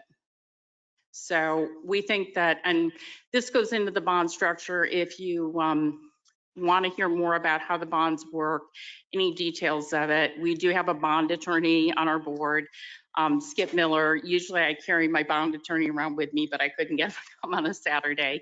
But if you have any questions about how the bond would work, he would love to make a presentation. We also have a developer, a really smart guy who's heading this up that can tell you exactly how these can be incorporated into deals. So I won't go into it in any great detail, but we really think this would offer the county and all of your municipalities something to count on if you're trying to do these projects and help attract developers to the area.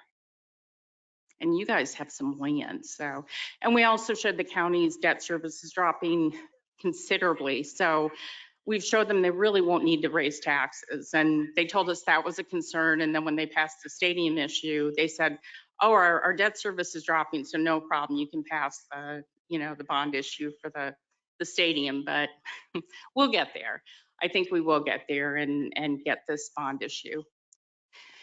And then and we talk about the financial or the funding uses. Since we are going for a GO bond, gap financing for rental units is going to be the easiest way to use this. But we also are working on a way to use these bond funds for home ownership. But it's tricky because bond funding has to use for a paramount public purpose, which doesn't mean we can give a homeowner a windfall with this. It has to be done front end through the developer. It's complicated, but we can do home ownership with it too. But I think we can really help build up our multifamily stock, which is just sorely missing at this point. And then we went through the rest of the plan. I do have copies of it if you want a printed copy, but we also can make sure it's on our website, and I can make sure you have the link for that. And we talk about all these different mechanisms that can be used. And I think this group did a really good job because President Biden just put out an affordable housing kind of guideline paper, which I'll also send to you if you haven't seen it. And almost everything that we have in our plan, they said we are going to reward local communities who put this kind of stuff in their plan. So it's common sense in a lot of cases, but it's having that certainty in the process. It's waiving fees whenever you can. I know that income's important, but it's also really important to have residents there and to have developments that will pay taxes. And the quicker you can get it through the process, because we have a lot of frustrated people going through. I'm not going to mention any of the municipalities or the county or anything, but that costs a lot of money for them to try to bring something through a couple-year process, especially if they have to hold site control. But we have all this in here, and I'm more than happy to share. And neighborhood revitalization, this is a tricky one. It's expensive, but I think it's important, and I think one of the best tools Delray has, and Evelyn's going to talk to you about it, but I think there are ways to do this, and it's important to do it. I think nonprofits and lenders are critical in this process. Nonprofits, because they have the mission base to do this. This isn't something, if you bring in for-profit developers, you're really going to have to watch gentrification. Although I've heard some neighbors say, with the Save Our Homes Act, I could do a little gentrification in my neighborhood because my taxes will never go up more than 3% a year, and I'd like my home values to increase. But we don't want displacement. So I think that's something that you want to do carefully, but I think you have the expertise to go ahead and do that. Racial equity, this is something that is so important to us, and we are looking at really how we can address this. And we are doing a countywide study, so we'll really know home ownership rates. We'll really understand the problem a little bit better, because we can guess where we think that's a problem. But we want to, sometimes things are counterintuitive to me too. So, and you heard I was a biochemist in my former life, so I like the facts and the data to guide everything.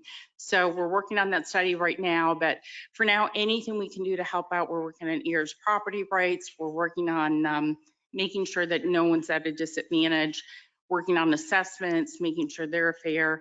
So anything we can act on, we're acting on now, but we are waiting for that assessment, which costs money, and that's the reason we're having trouble getting some things done.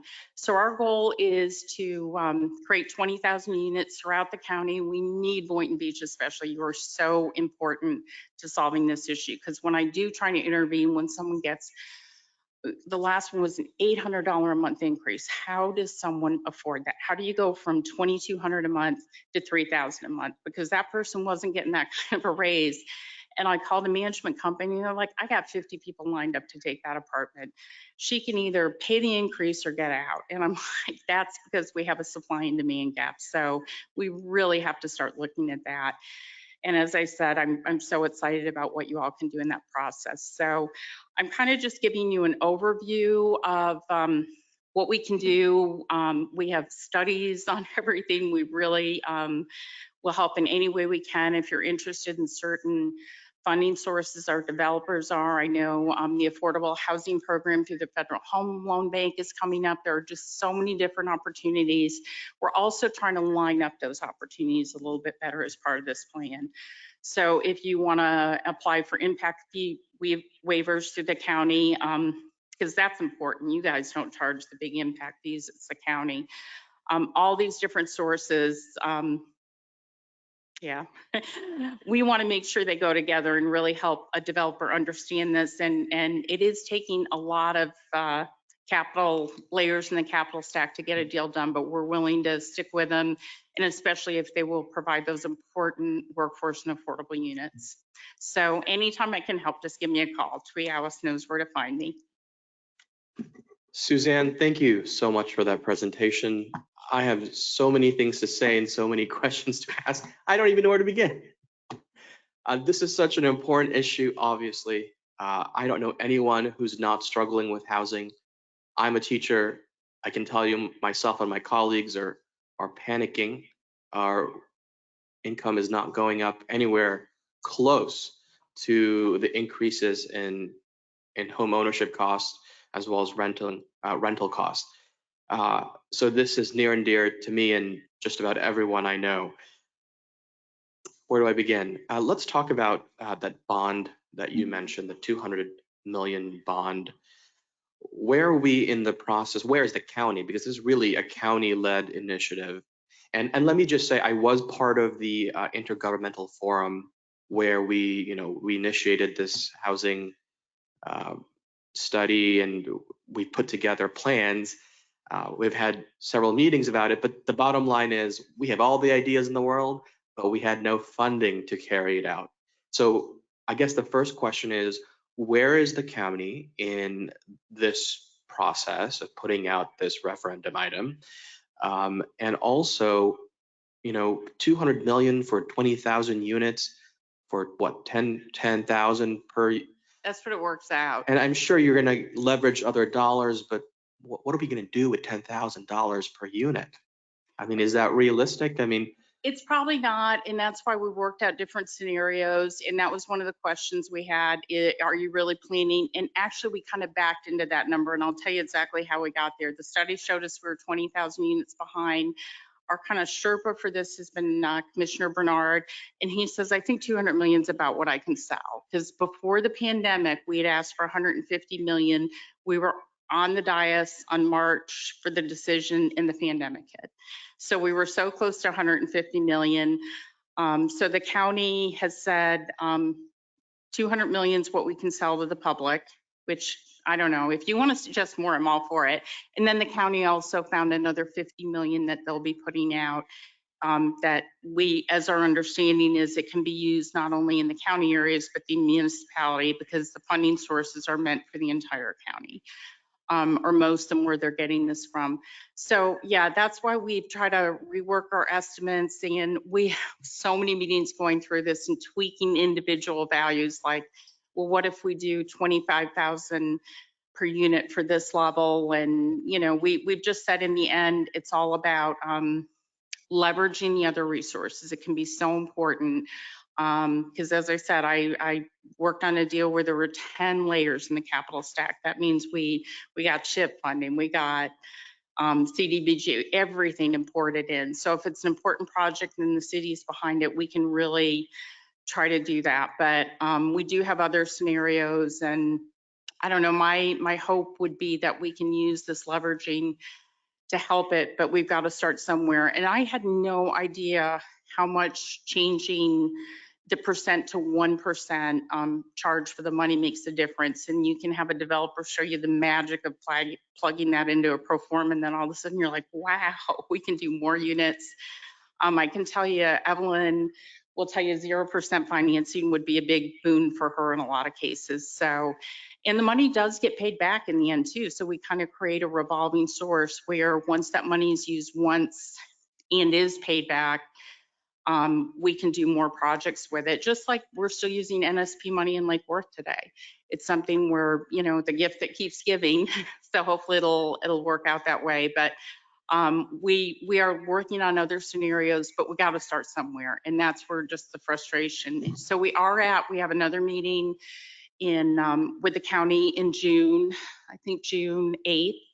And then hopefully we have to have the wording done for the supervisor of elections in August. So anytime between now and August, you can tell the county we'd support this. This is something that's important to you, to us. That would be a huge help in getting this passed. Because at this point, we're only asking to go out to the voters and say, would you approve this? Would you guarantee this? But we've got to get that word out that, hey, it's $24 a year if you're a homeowner. And it's really going to help other folks. And we did a big study with the school district, which I'm going to send you, which showed if we could make more teachers homeowners, we would have no recruitment problems. We would really solve a lot of issues because teachers aren't in it for the money, but they don't want to be living with a roommate when they're 55 years old and worrying about where they're going to retire.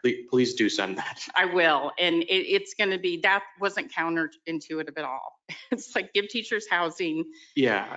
And get for, affordable. you know, and I'm they're not good. making a comment on is 200 million enough or not enough. That wasn't my intention. Yeah. My concern here is if you're aiming for 20,000 units, that brings it to 10,000 per unit. And again, I understand that there will be other dollars leveraged, but you know, the saying goes, begin with the end in mind. You know, why go through all of this only for us to realize at the end that this may not be enough money, or it may not have the effect that was intended to do because it wasn't properly thought out, or the conclusions weren't led to their end. And so I just want to make sure I understand the rationale and the plan. Now, for example, is that money going to be used to subsidize the cost of not the units the construction of the, is it the construction of the units? Is it so instead of having market rate, you can depress the cost for X numbers of years? I have no idea. So I mean, and those are such smart questions. And unfortunately, as I said, we were constrained by the fact that, well, the 20,000 we came up with by just our needs assessment, the 200 million was the most the commissioner felt he could sell in this environment. But that's where like Jack Weira, a developer, can come and show you how that would work. It would all be used for gap financing. And if you take that gap financing, in the end, developers will tell you, hey, if that pro forma works at the end of the day, I don't care where I get the money from. If we can make the investors happy, the people working on this happy, we are good. So we're looking for a minimum of 20-year affordability period on rentals. So for the money you take on this, it would keep that unit affordable for 20 years. I'm all for in perpetuity, but they tell me the investors and the people that have to underwrite these deals will not go for perpetuity on this. But they do work, so those deals can be sold later on if they need to. I mean, that's why we've had GL Homes, some of the biggest developers in these meetings saying, this will work, this won't work. And this has been 5 years of work. So pretty much any scenario, you have a question about, we can work through it. If you have a particular deal now that you'd like to put money in, that's something where we're happy to sit down and show you how this money could work. And we found out the key was those low interest rates. Instead of paying 13, 14% for equity, you're paying 1%.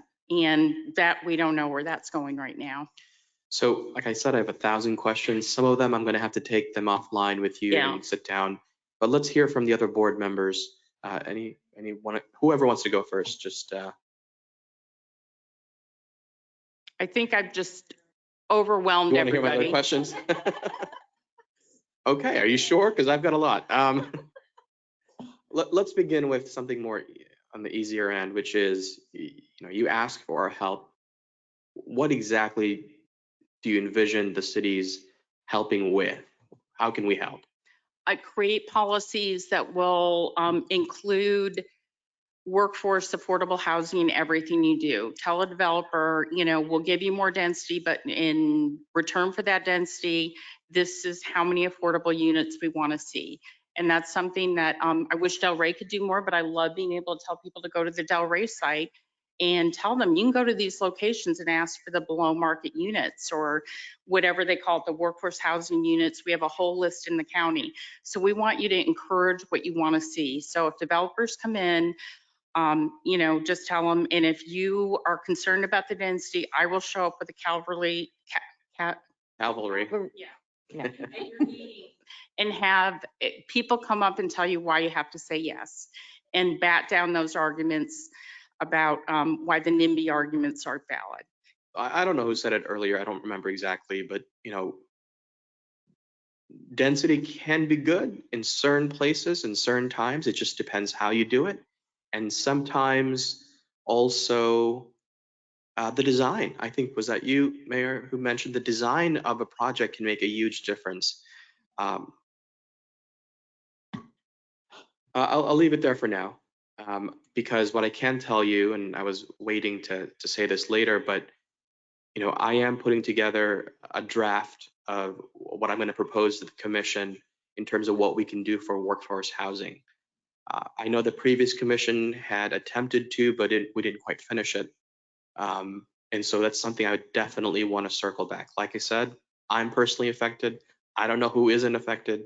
So this is going to be one of those, and it's a defining issue of our generation. There is no way we can ignore this. Board members, if you want to chime in, if you have any questions, otherwise we'll proceed. Board member Turkin, I know you're online and I can't see if your hand is up or not. Oh, good to go. Okay. Well, make sure you get copies of the study and please call on us. And, I think you all do participate in our housing steering committee meetings. And that's important too, because this is where you see the sausage making. It's not pretty, but boy, have we put the work and the time in on it. And anytime you need a bond attorney, a developer to come and explain more, I will set that up for you. We're more than happy. We don't build the units. What we do is educate and create that environment. Thank you so much for coming. Thank you. Thank you. And I will definitely be reaching out to you. Board members, the time is now 11:03. We have 2 more presentations. I just want to offer the option. How many of you would like to continue to proceed to presentation number 3, or we can take a quick 10-minute break? I'm okay. I just want to offer it to you. You're good? Yeah. All right, so let's Perfect. continue on to item 6A, the third presentation, CRAs and the Public Housing Authority model, from Dorothy Ellington, former executive director and CEO of the Delray Beach Housing Authority and the Delray Housing Group. Thank you so much for being here. Good morning. Good morning. And I want to thank Twee as well for inviting me to come.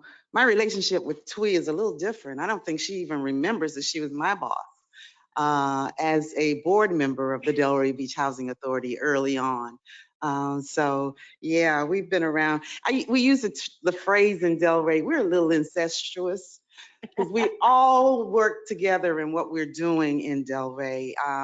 The Housing Authority could not do what it's doing or has done without the CRA and without the city and without the Housing Leadership Council of Palm Beach County and without our workforce, I'm sorry, our CLT.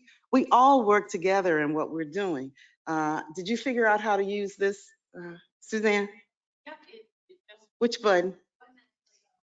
Because you started hitting buttons and then it started flying. And I don't want it to happen that way because my presentation is short. Oh, there we go. I'm Dorothy Ellington, and I have a unique situation in that I worked for the city of Delray Beach before I went over to the housing authority. I was in the planning department, so I have a unique understanding of all of it. Diane was very instrumental in the success of the Delray Beach Housing Authority because, let me see which one of these buttons. The side one. Uh-oh. Haha. This slide, and I'll talk about how our relationship with the CRA was so important. This slide gives you a snapshot of who Delray is. Delray is a relatively wealthy little town located right south of you. It's number 4 in size of the 39 municipalities in Palm Beach County. And it's sandwiched right between Boynton Beach and Boca, numbers 2 and 3, and we're number 4. We used to be number 3 at one point, but you grew faster than us, Boynton, and I suppose that is because of the affordability issue. That is correct. Yes. I live in unincorporated Boynton Beach because I could not afford a house in Delray Beach back in 30 years ago. So I know about the affordability issue. Today's estimate of the cost of a single family house or condo, median house price is $384,000. I think that's low. And for Florida, it's $380,000. Renters will always be with you because of that fact. Renters make far less than the $66,000 that you see in my slide, $66,245 in Delray. They make far less than that. The people that I serve, I retired. I keep forgetting that. I don't work there anymore. But the people that I served made about $10,000, $15,000 a year. That's very low income. So it's impossible for these families to buy a house. So the renters will always be with you. So here is this is where we began, where I began. This is Carver Estates. I don't know if you remember that name. Carver Estates is the public housing complex in Delray Beach. I went to work for the Housing Authority back in 1996, and that was Carver Estates at that time.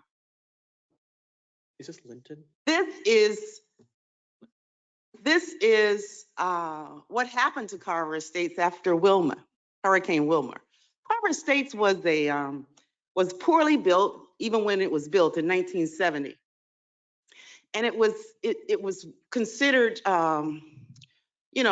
housing of last resort, and I say it this way: poor housing for poor people. That's basically what it was. It wasn't constructed well, and so what happened was the hurricane came through and just blew it away. In fact, Carver Estates is the only place that was injured so severely after Hurricane Wilma. We didn't have any kind of damage like that except at that apartment complex. So that created an issue for us. It created a major issue because Carver was, although it was, it was public housing funded by the federal government, HUD. It was a major source of income for the housing authority. So when that went away, we began to panic, kind of, sort of. Not just because mainly because the families lost their homes, but also we had employees who might have lost their livelihood as well. So we had to do something about it. This is the picture of the before picture is the one where Carver Estates was. We demolished it, and the one on the right is what we built as a result of demolishing it. So what happened was an opportunity. Wilma created an opportunity for us to do something different, to get rid of that eyesore and build something beautiful in that community. Now, this couldn't have been done without the help of the CRA, the city, and the state, just a number of governmental agencies who put this whole thing, the funding part of it together, because developers don't want to build this kind of housing. They don't want to build it because it costs money for them to build it. So and if they built it, the rents are going to be $3,000 a month because they have to get their money back from what they're putting into it. So in order to build affordable housing, I guess that's the point I'm trying to get to. In order to make housing affordable, it takes all levels of government to put the money into these kinds of developments. So in Delray, the CRA participated, the city participated, state tax credit dollars participated, and the Housing Authority put their little monies in this project.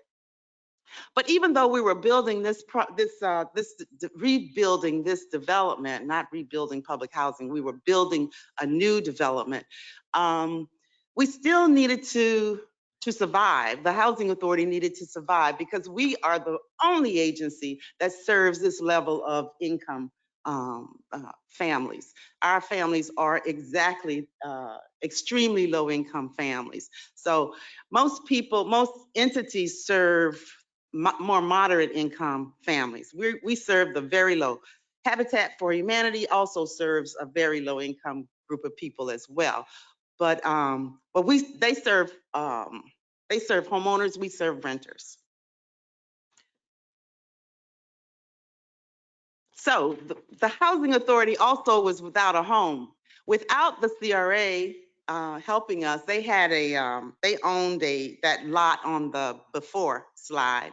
The CRA owned that lot, and they had acquired it through a nuisance abatement situation. There was an apartment complex. I can't believe there were that many units. There were 70 units or so. It's a lot of units on that one little half an acre. But it's not even a half an acre. But they demolished that property and sold it to us at market rate. People think, even Diane remembers it differently. She thinks they gave it to us. They didn't. They made us buy it. We had to buy it, Diane. I remind you. We purchased that property at about $350,000. And then we built our office space. So that property, the after is the office building for the Delray Beach Housing Authority, located on Northwest 5th Avenue, the commercial, the historic West Settlers neighborhood. It's a beautiful building with 3 apartments on top, affordable housing, senior housing on the top. There are 2-bedroom units. And we created this housing for grandparents raising grandchildren. So 2 bedrooms and 2 baths. But it was a partnership, again, with the CRA. The other partnership example is the LaFrance Apartments, which Diane mentioned in her presentation. The LaFrance Hotel was it's a historic building. The original part, I guess if I had a pointer, this thing point? No, it doesn't point. The before picture, the right side of it, if you're looking at it, the right side of that building is the original hotel. The CRA rebuilt, they built some, added on to it, that's the word, added on to that to create these lovely 1-bedroom and efficiency apartments for seniors. So the before down at the bottom where you see the gentleman sitting in the front, that's the original. And then that's what it looks like at the top. We managed those properties. That was one of the things the Housing Authority had to do, was to look at themselves and say, who are we? What do we do? How do we survive now that we don't have our public housing anymore? We didn't want public housing, by the way, back. We didn't want to bring public housing back. One of the things about public housing is that it's not good for the families themselves. The concentrating low-income people in one little place like that is just not good for them. So we came up with a scattered site kind of vision for our Housing Authority that we would put, you don't even know where, we still have public housing. You don't know where it is though. It's scattered throughout the community. That was the vision of the Housing Authority. These families are, the CRA remains in ownership of this property, but we manage them. And housing authorities have to now redefine themselves. Who are we? What do? We manage properties. So we created a nonprofit called the Delray Housing Group. The Delray Housing Group is our property management arm of the Housing Authority. And we manage, thank goodness, thanks to the CRA, we manage the La France Hotel and a number of other properties as well. So that's the La France. I talk so much, I don't know if I told you the history of the building, but the hotel was a place for lots of famous people who came to Delray. Black famous people stayed at this hotel back in the day. This is another example. Suzanne mentioned NSP. NSP is the Neighborhood Stabilization Program, where the housing bubble broke. I can't remember the dates of when we were in a situation just like, not unlike what we're in right now, where prices of housing was just astronomical, way out of place. And what happened was people were buying houses that couldn't afford the houses, and these houses ultimately went into foreclosure, and they sat vacant in communities. Delray had its share of vacated units, and the units were becoming dilapidated and an eyesore on the community. The feds came in and created this program where they gave cities monies to purchase these properties. Cities then distributed what they had purchased to either, in our case in Delray, they distributed these properties to the Community Land Trust and to the Housing Authority, and we rehab them, and we now own these. We own the properties, and we are managing them. They're rental units. I think we have about 30 of those. I'm not sure. I can't remember how many, but we do. I can't see that, so I'm going to use my paper. This is another NSP program, NSP unit. These are all NSP units. That first one, though, let me back up. That's another example of CRA and Housing Authority partnership. That was not an NSP. I don't know why I put that there, because I was doing this quickly. But that's a piece of property that the CRA had purchased, and they actually donated this property to the Housing Authority. We used our own dollars and put I think $30,000 per unit into this duplex. It's a duplex, and fixed it up. It's really a beautiful piece of property on Southwest 12th Avenue that we own and manage. That is a public housing unit. I told you, you don't know where they are. Well, I just told you where one of them is, right there on Southwest 12th Avenue. That's public housing. And that's the future for the Delray Beach Housing Authority of its public housing program. Actually, public housing is going away, but that's a whole different presentation. I'm not talking about that. HUD is done with public housing as well. They found that public housing is not the answer. That's not how you do it. I guess I have to click. Keep going. These are all the same kinds of properties. The before and the after. This one burned, and we rebuilt it with the insurance money. And so that's really basically my presentation. That's the end of it. I don't want to take a whole lot of your time, but I'm here to answer any questions. I didn't want to be too long. I just wanted to show you what we've done in Delray Beach in terms of partnerships for affordable housing. Thank you. Questions from board members? Questions or comments? I have a question. How, so with HUD doing away with public housing, how do you avoid the gentrification of neighborhoods and keeping our residents that are here here and putting them back into a low income housing as opposed to a HUD? As opposed to HUD, since HUD is going away? Well, it's a combination of funding sources that allow us to keep our units affordable to the families that we serve. Again, we talked about a partnership that we have with, we maintain with CRAs. But we also, you know, housing authorities are one of the biggest landowners in a town, whether you know it or not. They are a large property owner. We owned 18 acres in Delray, and we still own that land. So what we did was we built that, let's see if I can go back to that first slide. We built that, no, I can't. We built the tax credit properties. Tax credits is one way of doing it. We built that property with using a number of financing tools. That's one of the ways. It's through programs such as Suzanne, when she talks about the bond issue. It's through those kind of programs that you maintain the affordability of these units. And you can only do that, I think, is my opinion, that you can only do that through government assistance. And government meaning state, local, federal, all those dollars coming together to keep them, keeping things affordable.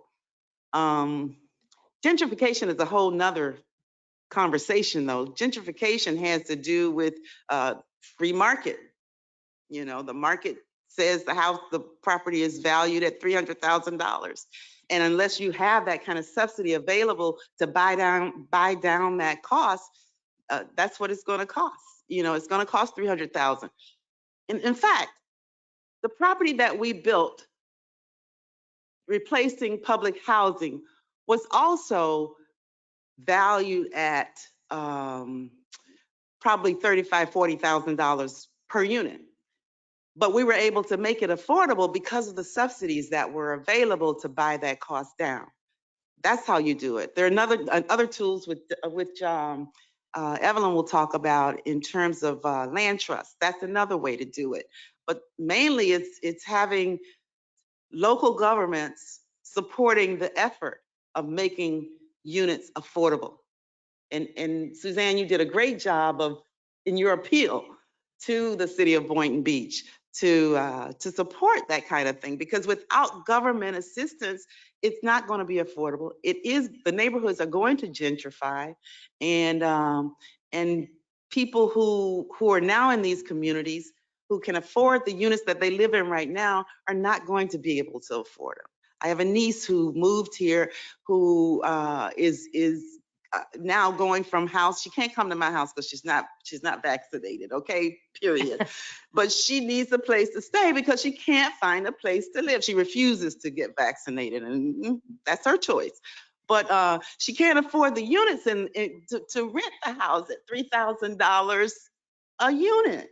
So she needs assistance. Section 8 is one of those things, one of those tools that's available as well for rental families. But yeah, it's a tough situation, and I know about it personally from this niece who's sleeping from couch to couch because she's not vaccinated. She could sleep in my house because I got a room that she could have if she vaccinated herself. So that's All her about choice. choices, right? And then I'm just curious, because Delray Beach has, I mean, you're the housing authority. How did that get established and how did that come about? Good question. Housing authorities are state enabled by Chapter 421. We are also a unique kind of entity where we are a special district of the state of Florida. Local government then creates a resolution to say we need affordable housing. We need a housing authority. Basically, that's what they said. And in I think it was 1980, 81, the city of Delray Beach did pass a resolution saying that they needed a housing authority. There was a need. And then after that, HUD comes in and says, okay, fine, you need it. You know, we approve it. We approve your application for a housing authority. And then that's how it happened. Back in the 80s, that's not happening anymore though. That kind of thing we were one of the last housing authorities to be established in Florida. There was one in Broward County recently who went through that whole process, established the housing authority. But once they established themselves, they they didn't have any money from HUD because HUD's not funding housing authorities anymore. HUD said to them, if you can go to one of the housing authorities in your area and they agree to give you a couple of their vouchers, then you're okay. But that's the only way you can get units, because we're not doing them anymore. They came to us. They came to Broward County Housing Authorities and all the other housing authorities in the area, and we all said, we need our vouchers. We're not giving them to you. So it's almost impossible for a new housing authority to function because HUD is not funding housing authorities anymore. They're trying to get rid of us anyway. So. Thank you. All right, thank you. Any other board member questions or comments? Vice Chair? Thank you so much for the education and for coming in on a Saturday to teach us all this great information. Thank you for inviting me. Yes, Board Member Turkin, did you have any questions or comments? Okay. All right, thank you so much. All right. We're going to move on to our fourth and final presentation. It is the CRAs and the Community Land Trust Model. Evelyn Dobson, Executive Director of the Delray Beach Community Land Trust. Welcome and thank you. Okay, get myself situated here. I just want to add that all of their bios and, respecting the time, is on the website. Evelyn has equally as much experience and know-how. That's why she's brought the CLT where she is. And there's different various models of CLT as well. You've heard it from Habitat. You'll hear some from Evelyn, and you'll probably hear more from other CLTs as well. So.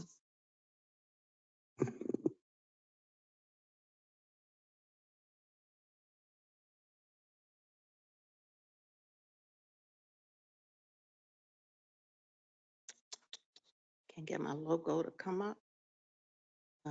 Is it there? Okay, give me a minute. I want my logo to come up. It's on there. Forget it.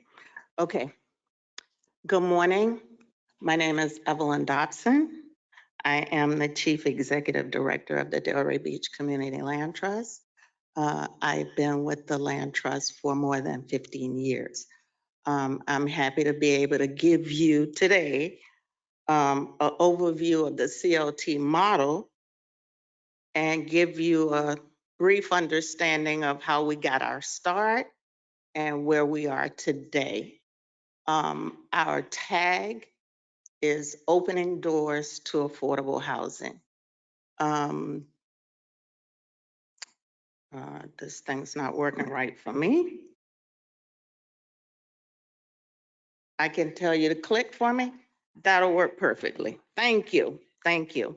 And you can leave it on that slide, but I have to tell you that I am extremely proud to serve in the capacity of being the director of the Community Land Trust.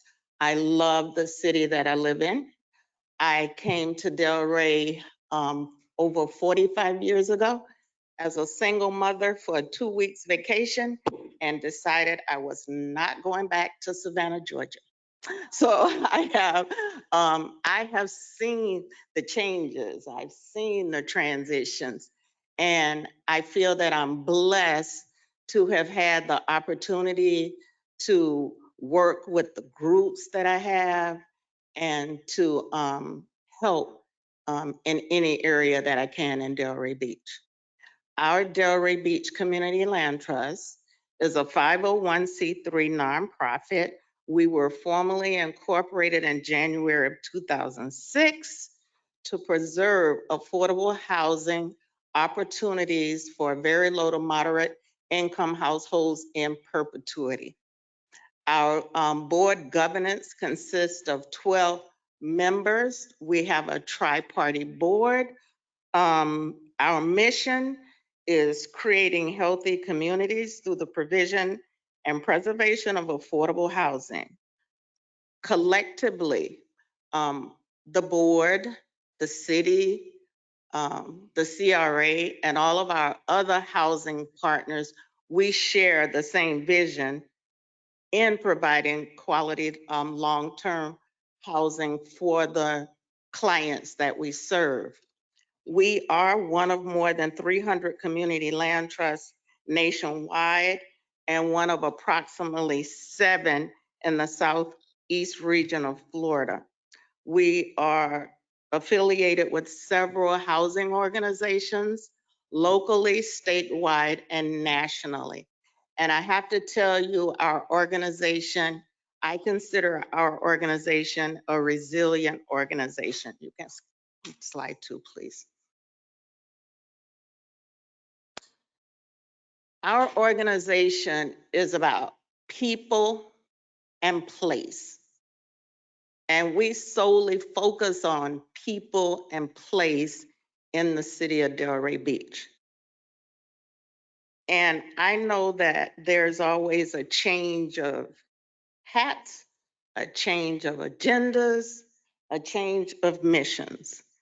But we embrace a comprehensive community development framework to ensure that an adequate supply of quality houses is available, and we provide an array of designs and price levels to meet the needs of those we serve.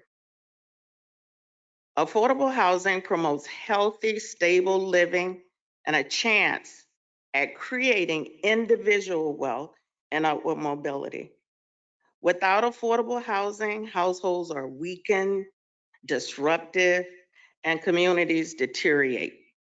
Wage inequality, racial inequities, and a shortage of affordable housing leaves household members in despair and are homeless.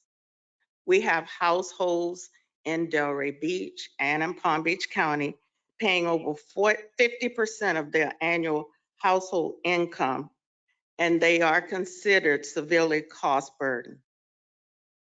In the past and now, it's time when many parts of the country could benefit from having a larger stock of shared equity homes. And the benefit of that is that they remain affordable in perpetuity. You can change to the next slide for me, please. This is just a map of the community land trust in various parts of the state of Florida. The next slide, please. This just gives you an overview of our board of directors. And we pride on our board members possessing various skill sets that promotes the growth and success of our organization. We have a former city commissioner. We have a former CRA commissioner who now is an attorney, our president. We have a school teacher who is one of our homeowners. We have city employees. We have a member of our board that works for the Veterans Association and other professions. You can skip to the next slide, please. Our organization is built upon principles of inclusiveness, participatory democracy, and self-determination. The governance is in place to ensure the sustainability of the organization. Our board members are volunteers that work together dutifully without hidden agendas by mutual cooperation, dedication, commitment, and in an effort to ensure that quality affordable housing is a reality for the households we serve in accordance to our mission and goals.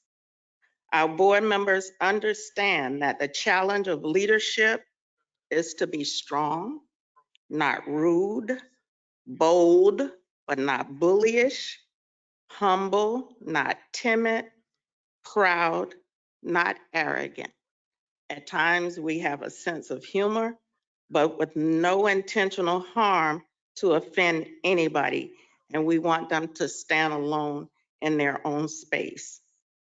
They boost the self-esteem of the staff, and they allow me to exercise the duties that I am charged with. In some roles, there are sometimes that people feel that, I'll say directors of other organizations, people in other professional fields feel that their wings get nipped and they cannot exercise or do the things that they are charged to do. But I have been fortunate enough that in the latter years, my wings have not been nipped. Our board is in compliance with the Florida Sunshine Law, wherein the two of them cannot meet at any time to discuss agenda items. If they have any questions or concerns about the policies that we are going to establish or put into place, they have to meet with me, and I bring the attention to the entire board as a group at our board meetings. Next slide, please. Evelyn, 1 second. I hope it's not just me, but is there some background noise happening? Because it's starting to annoy. I wasn't sure where it's coming from. Could staff look into that? Because it's starting to annoy. Where is it coming from? No, I thought there was some. No, I hear talking too.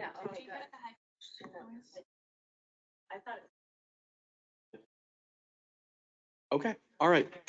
Well, at least I'm not alone. I'm not just hearing voices. Okay. All right, thank you. The next slide is a chart, our organizational chart from the top down. I do have a staff of 3. The fourth one, we have the support of the city, wherein since I do not have a project manager, they provide us the staff support of the housing rehab inspector. And for my staff, I do feel that knowledge is key. I promote training for my staff and for the board members because none of us know everything. And with the change of times, it's important that we stay in tune with those changes. The training that they are able to tap into is through Nonprofits First, NeighborWorks, Florida Housing Coalition, Alliance for Nonprofits, Grounded Solutions, wherein we got, which was initially the National CLT and the Palm Beach County Affordable Housing. Is it coalition, Suzanne, or committee? Commission, okay. Next slide, please.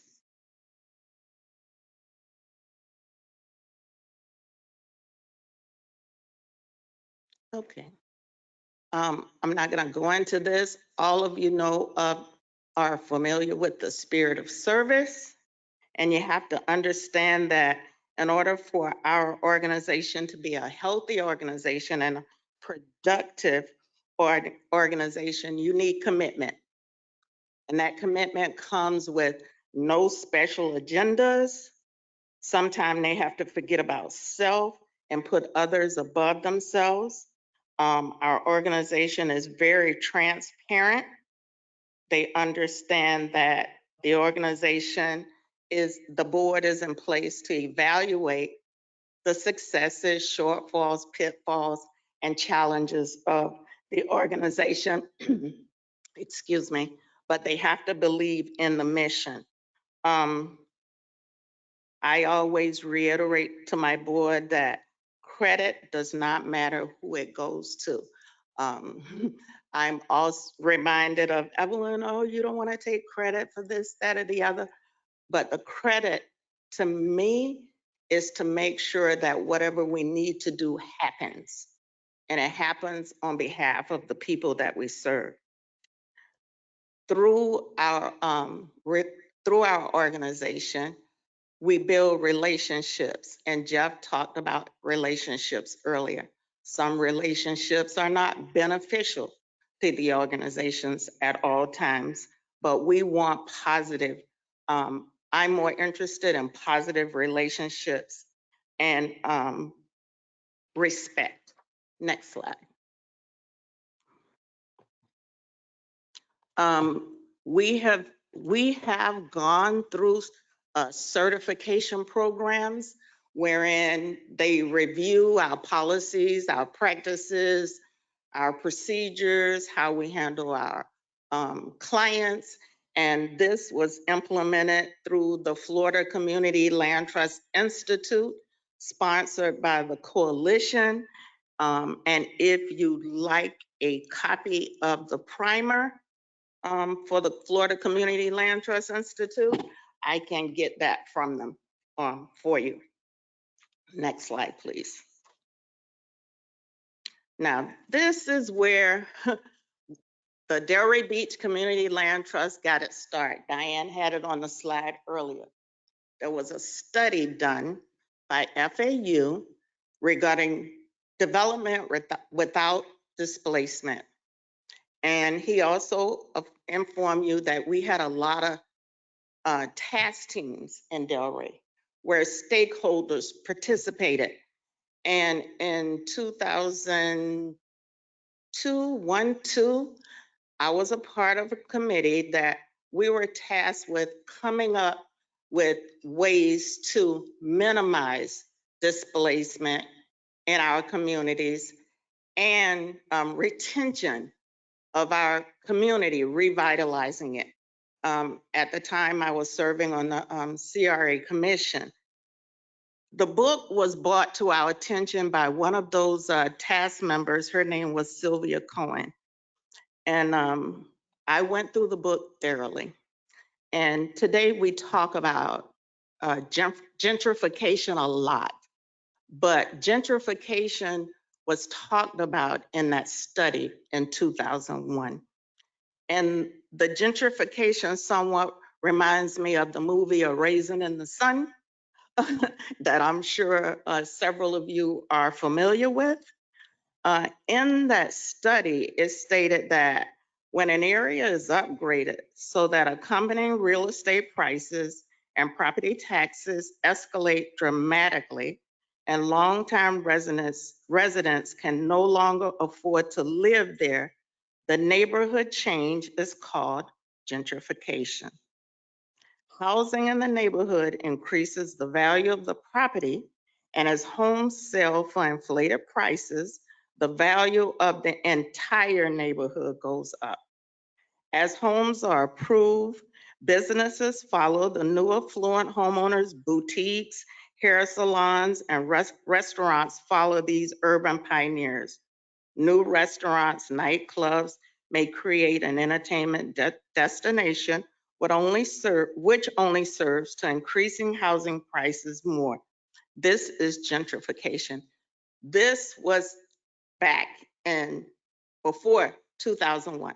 So we're in the same place today. It's nothing new. I just wanted to make mention of that. In that study, it introduced several tools for developing your community without displacement.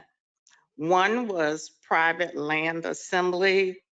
The second one was land banking. And the third one was community land trust.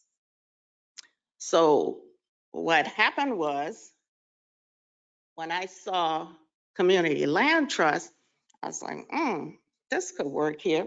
So I went to Diane and I said, Diane, did you look at this? Can we think about starting a land trust? I said, the land will be held in trust by an entity. Diane said, I don't think the board's gonna go for that. No. So, but I did a little more digging and I was very persistent and I went back to her and she had an open mind, which we need in the work that we do. We need to be innovative and open-minded. So what the CRA did, she said that, okay, let's have somebody come in and do a feasibility study to determine the pros and cons of a community land trust and see if it would be a fit for our area. The CRA hired the Collins Center. When the Collins Center came in, instead of them doing what they were engaged to do, they got with another entity and said, oh, we can do this. We can start a land trust in your area. I'd say get rid of them. So that's what we did. So then we communicated with the Burlington Land Trust. We had a consultant, 2 consultants come, and they were excellent. That was one of the best investments at that time for us to start our land trust. Through the direction of the mayor and city commission, they sent us to Portland, Oregon, so that we can get a feel for a land trust, how it works, the houses they produce.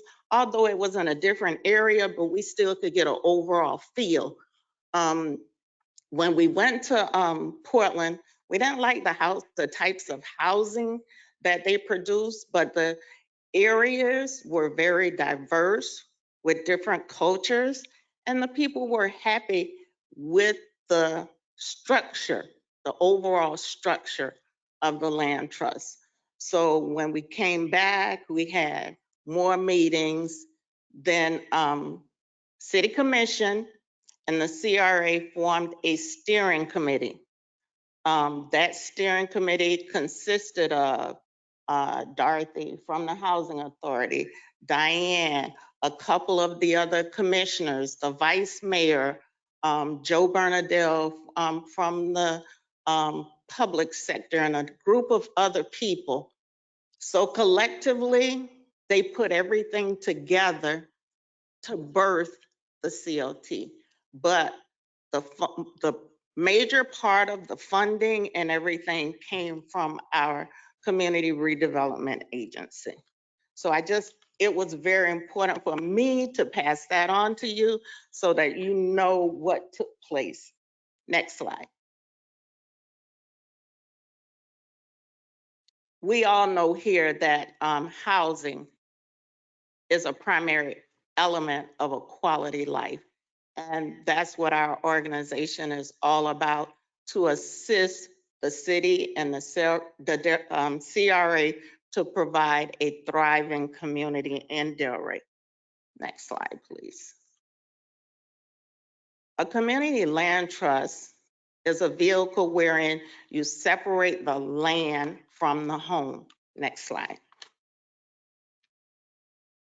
The home buyers, they purchase the home, but the land is held in trust, and we enter into a 99-year ground lease agreement with the home buyer.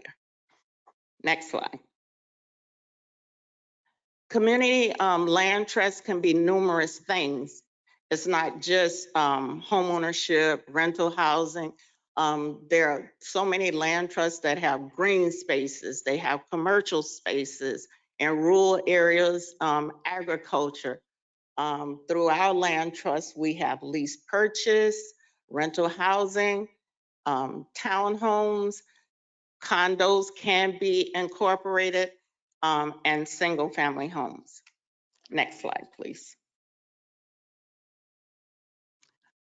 Key benefits of a community land trust is the price. The program model is intended for the house to remain affordable forever. And the house can be transferred from one household's generation to the next, to their heirs. Retention of public funds.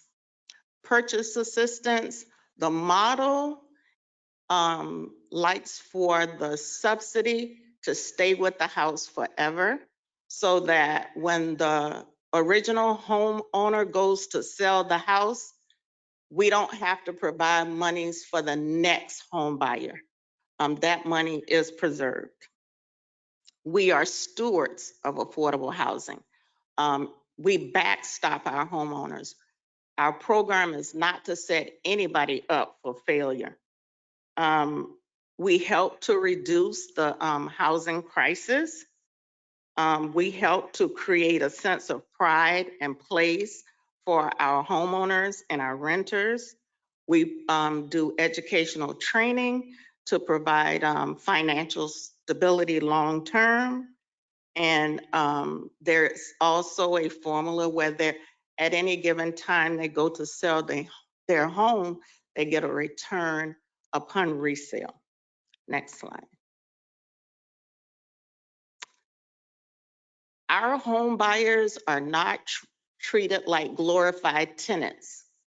We have pre and post-purchase workshops, but for the pre-purchase workshops, we let them know that they are responsible for maintaining their home. Before they go into the home, they have to understand the mortgage readiness process.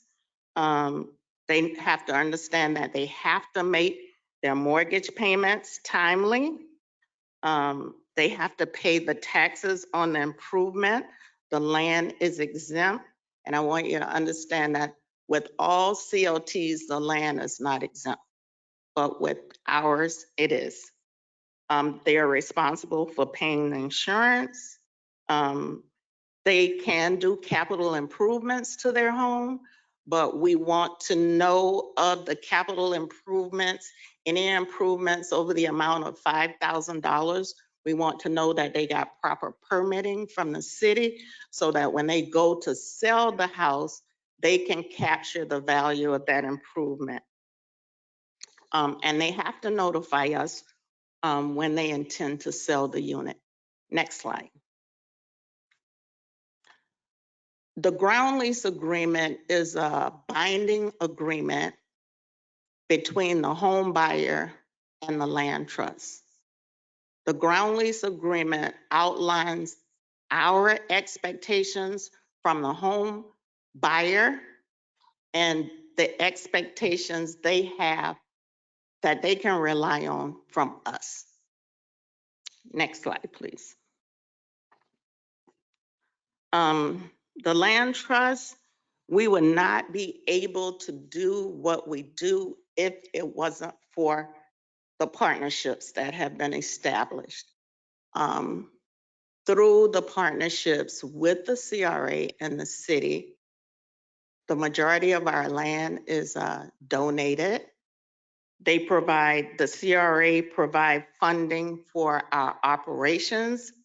We go through a process annually where we have to produce our outputs and outcomes, and they may fund up to 25% of our annual budget. And we report on those outputs and outcomes quarterly. The CRA provides construction loans. They afford us the opportunity to manage properties that they own. In addition to the SHIP grants from the city, they provide purchase assistance grants also. Through the city, we benefit from an expedited permitting process wherein once they are submitted, they're supposed to get attention with a quick turnaround. We receive permit fees concession up to 70%. We partner on infrastructure improvements.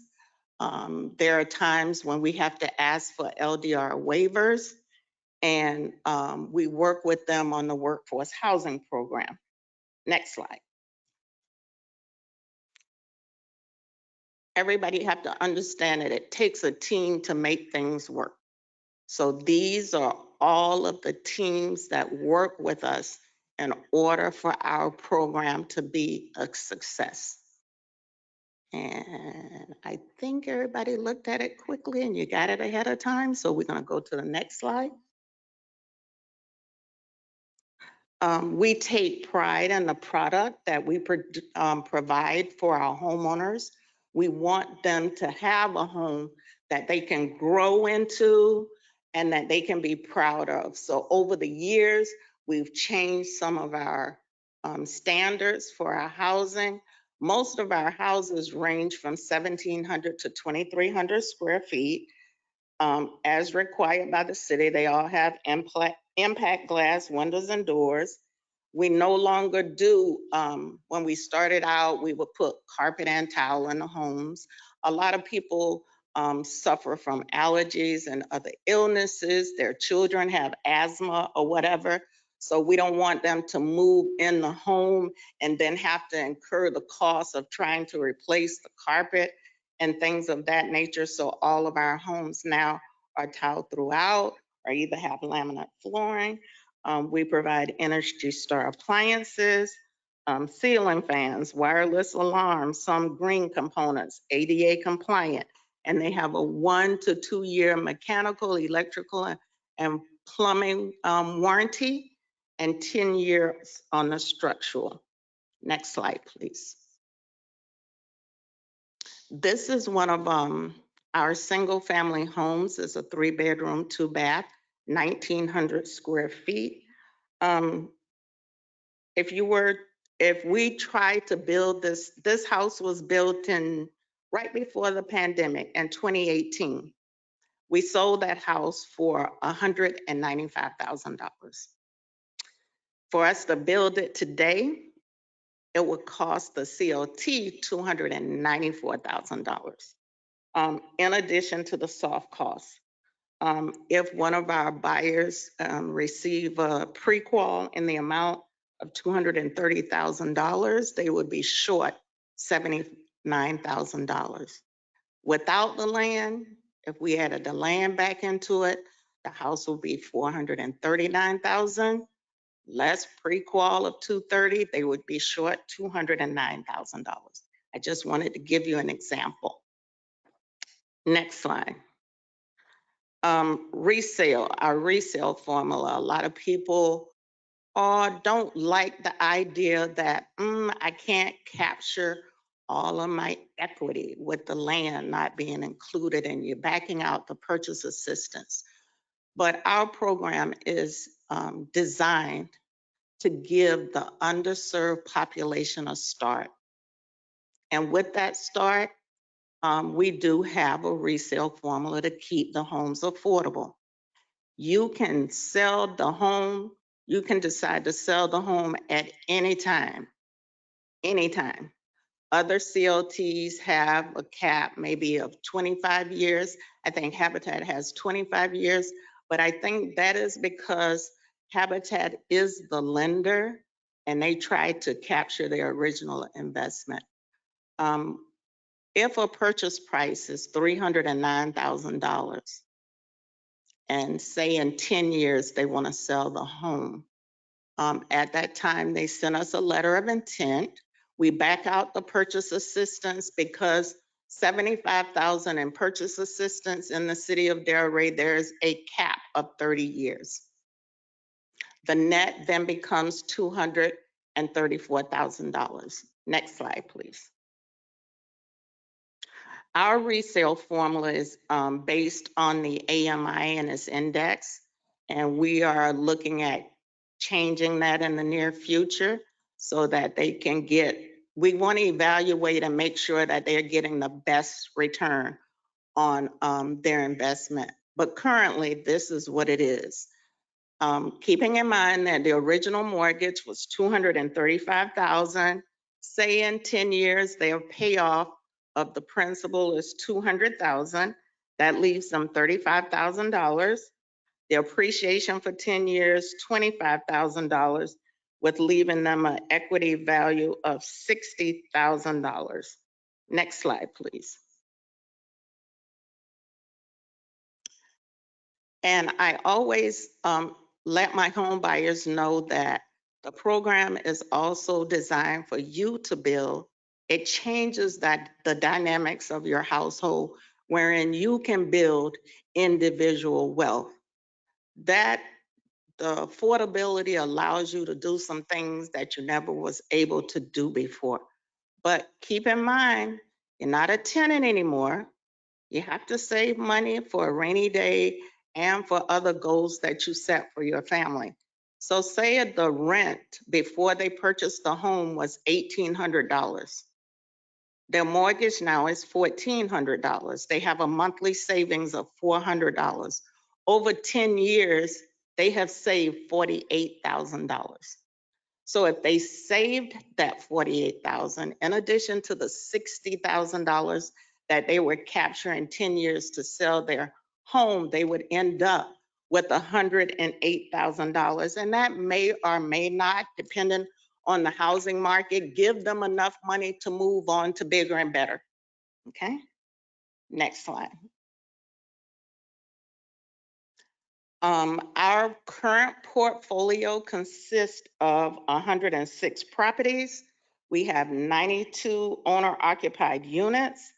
I currently have 3 units under contract, 1 completed and 2 under construction. We have 6 single-family home rentals, 1 duplex, and the other 5 properties will be developed in the future.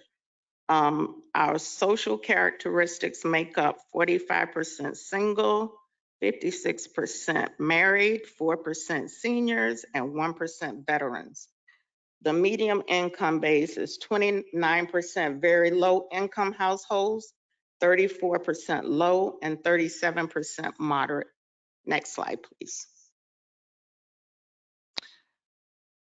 As mentioned before, we have various development options, and our housing includes infill housing, workforce, and we do provide lease purchase. And this is just an example of some. And we, to the bottom for the townhomes, we have steered away from the townhome development in the workforce housing model because we have had our homeowners come to us and to let the city know, although the intention was good originally, but once the project is no longer under developer control, goes to the board, the assessments change significantly. For the Coda project, when it was under developer control and we purchased, we had the 6 units, the quarterly fee was around $700 some odd. After it turned over to a board, the assessment increased to approximately $4,000 a quarter. So that wasn't a good one there. Okay, next one. This project, we partnered with CRA and the city had its role in it. The CRA issued an RFP to develop 10 single-family homes in a block. 9 of the homes were connected and 1 of them was in a different location. They're beautiful homes. We responded to the RFP and was awarded the project. With the project, the CRA provided a mortgage agreement wherein we paid $500 for each lot. They provided the construction loan, which was approximately $2,400,000. They provided purchase assistance for each qualified buyer up to $85,000 as needed. And that $85,000 will be forgiven potentially after 25 years. It's a beautiful project. Next one. This was our first major project. Atlantic Park Square is located on Southwest 14th Avenue in Delray Beach. And I did have the opportunity to introduce Mike Simon when he was the director of the CRA along with other staff. The city initially donated the first 3 lots to us. We built those, and then the CRA issued an RFP to build 17 single-family homes within this block. And this was an area that back in the day, it was so blighted with apartments where the landlords, they did not take care of them, inundated with crime. I never drove through the street. There were so many people that never drove through the street, but now when they go through there, they don't even recognize it. They're like, what happened here? This is so great. So we have a total in the first, second, and third blocks of Southwest 14, we have a total of 25 single-family units. They're cute units. The sizes were a bit smaller. They range from 1,400 to 720 square feet. They're rear-loaded garages with front porches. The trash is picked up in the alleyways. The mailboxes are in the rear so that the street can keep a nice look. It also has on-street parking. This is really a great project that I am really, really proud of. And I can't say more about it. Next slide. Through the land trust, we create change. On the infill housing side, on the left side, the circle shows what that looked like before we built the two houses on the right side. And to the bottom is the same. So infill housing doesn't give you that same impact when you have contiguous lots, but what it does is, since we built those houses, it motivated the neighbors to improve the landscaping, slap some paint on their house, pay attention to the improvements needed for their homes. And that's a plus. Next slide. The Workforce Housing Project. The Workforce Housing Project really supplements our program. Within our ordinance, there is a density bonus. And with the density bonus, if a developer wants to maximize the number of units that he can provide, he has several options. He can pay an in lieu fee to the city of Delray Beach in the amount of $160,000. He can build the units outside of his project on land that he owns or on land that another nonprofit owns. So this project was done with New Urban. This is the second project that we did with them. Phase 2 of their CODA project, they had to provide 2 single-family units. So the first 2 up top, they did, and they could invest up to $160,000 for the development of the homes, but we kept in mind that it was easier for them to do that because what they did, all of the supplies, the doors, the granite, the cabinets, the windows, they ordered in bulk for their project. So they used those same materials to develop these 2 houses with some design recommendations from us. We staged the first house for an open house to show how it could be set up and how great it was. And it was well received. The last house to the bottom, we partnered with another developer wherein he was to provide 5 single-family homes, and this is one of the 5. The other house that you saw originally that we sold for $195 was one of those homes also. When we sell the homes, the money goes into our budget. Well, it becomes an asset to us, wherein we have a revolving pool of funds to build the next house and the next house. When you go online to look at the median purchase price of a home in Palm Beach County right now is approximately $450,000. And in our workforce housing, I think it was at a couple of meetings ago, there was some text amendments in the ordinance wherein it stated that our workforce housing units would not exceed 90% of the purchase price established by Palm Beach County. So that's where we are with that. Next slide.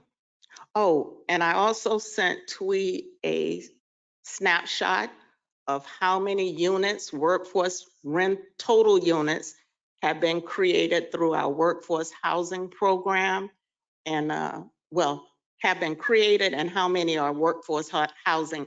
And I think it's right now over 600 units. Next slide. Okay, leave it there. Okay, property management. Diane talked about some of the acquisitions that the CRA did for rental housing, and a couple of the projects went to the Delray Beach Housing Authority, and the one on the left, the one to the top right, we responded to the RFP to manage those CRA-owned properties. And when I talk about being innovative, what they did was, in the management agreement, we do everything. We lease them up, we maintain them, we pay all of the bills, we address everybody's needs.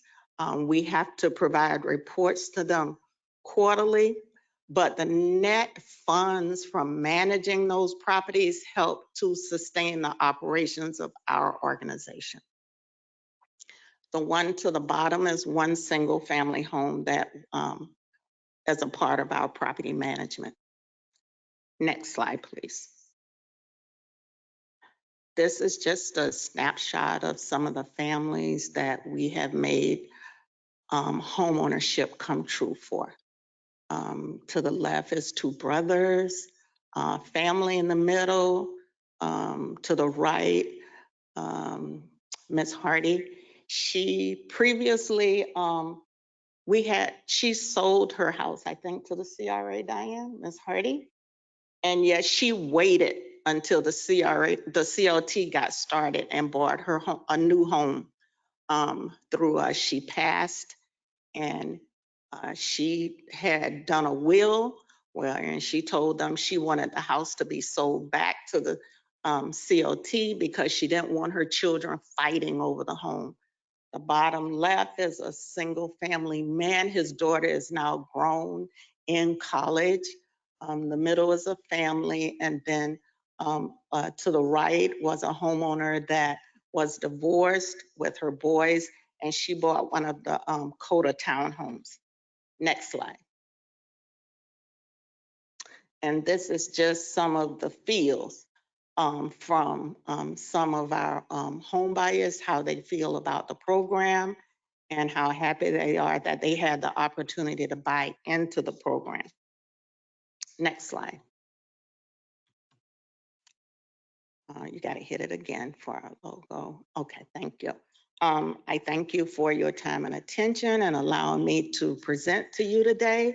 My information is on the screen, so please feel free to reach out to me or my staff. Next slide. I always end with a little phrase, and I like this one. It says, live life with passion for self and others. Begin each day with enthusiasm and strive for excellence in all that you do. And I am a great proponent of that. Next slide. Okay, stay safe. We may be done with COVID, but COVID is not done with us. So I want you to stay safe. And if you have, and I know I gave you a lot and I could have given you a lot more, but I know we were timed and everything. So you may have a lot of questions. If I can't answer them today, I'll answer them later. But please know that our organization is what it is from the start to the beginning due to the current the former CLT CRA staff and the current CRA staff. We still have a great relationship with the CRA and the City Commission. And I thank you for your time. Ms. Dobson, thank you so much for your presentation. We appreciate all the information you provided us.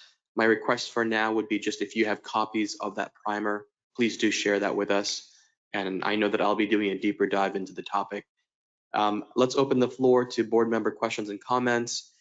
Anybody here would like to begin in person? I just had one question. When you talked about the Coda Townhome project and the when the developer sold it or turned it over to a formal HOA, and is there anything that your community land trust does or could do to protect? Because now what are those residents doing? And I'm sure that, you know, it puts them in a bind in a situation where they were expecting it to be a certain amount and affordable, and certainly, you know, $4,000 a quarter, you know, to many people is not affordable anymore for an HOA due. So is there something that you do as a land trust, or is there something that in future projects you could do to, I'm just thinking, you know, to protect our assets too, and we're moving forward with building other projects. How can we protect our residents? That can't happen. Well, there are some COTs that they develop the townhomes. They establish the fees, keeping in mind that we want overall affordability long-term. What I did recommend to two of the homeowners that are in our portfolio is to get on the board, state their case. Since they've stated their case for the year of 21, 22, the fees have been reduced. So it may benefit them that way or may not, but I think the best benefit is for the nonprofit to develop the townhomes themselves. I know that we have a project, and one of the proposers was kind of proposing more of an HOA scenario, and I can see this happening where it turns over to just a straight HOA as opposed to a development or you know, a developer or a land trust or somebody managing it and keeping it under control, that it can get out of hand for the residents very quickly. And so thank you for bringing that to light, because we don't really think about that and how that can affect our you know, our residents in an affordable housing scenario. So thank you. You're welcome. Vice Chair? With that same thought in mind, would you happen to know if there's any way that we could limit how much the HOAs could charge to keep the homes affordable, or we cannot do that at all? Well, we do have some COTs that have developed townhome units, attached units, and they look at the overall structure, the maintenance components as far as the roof, paving and painting long-term, and they structure the costs. They try their best, and the common area that they have to take care of, they try to structure the costs wherein it is affordable for the home buyers. Thank you so much. You're welcome. Board Member Turkin, did you have any questions or comments for the speaker? All right, well, thank you so much, Ms. Thank you. Dobson. And to all of our speakers, this concludes our morning. Are there any final comments from staff, members of the board? Now would be the time. Just, Mayor and Chair, we are going to scan all the documents we received today, and we'll make it available online in the same agenda item. And also just quick reminder, we do have Rock the Block tonight, starting at 5 on Ocean Avenue for those that are interested. Thank you so much. And Executive Director, if I'm not mistaken, we do have a third workshop, is that correct? No, this is it. This is This is it. But if you'd like to explore any other topics, we're here to help. Yes, I'm formulating some thoughts on that. And when the time comes, I may propose to the board perhaps another workshop, because I do want to make sure that we get another perspective in addition to all that we've heard so far. We've heard a lot of things South County.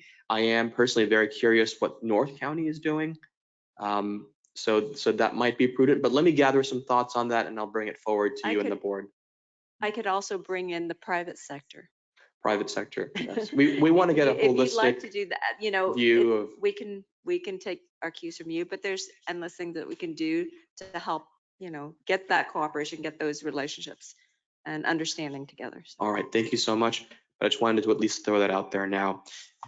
Any final comments? Just No, want to I'm- thank staff for putting all this together. Thank you.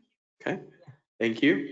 Yes, I mean, on what you were saying, Board Chair, I think it's always important for us to continue to learn. I mean, we have learned some very valuable information in these last two workshops, and I think that it is invaluable for us to know what other people are doing and thinking outside of the box, and constantly striving to learn more and how we can be efficient and effective in providing affordability and services to our residents. So I think I love the idea of proposing more workshops, you know, just to continue that going. It doesn't have to be, you know, a monthly thing. It can be, you know, so, but I do love that idea. I think that that's very important for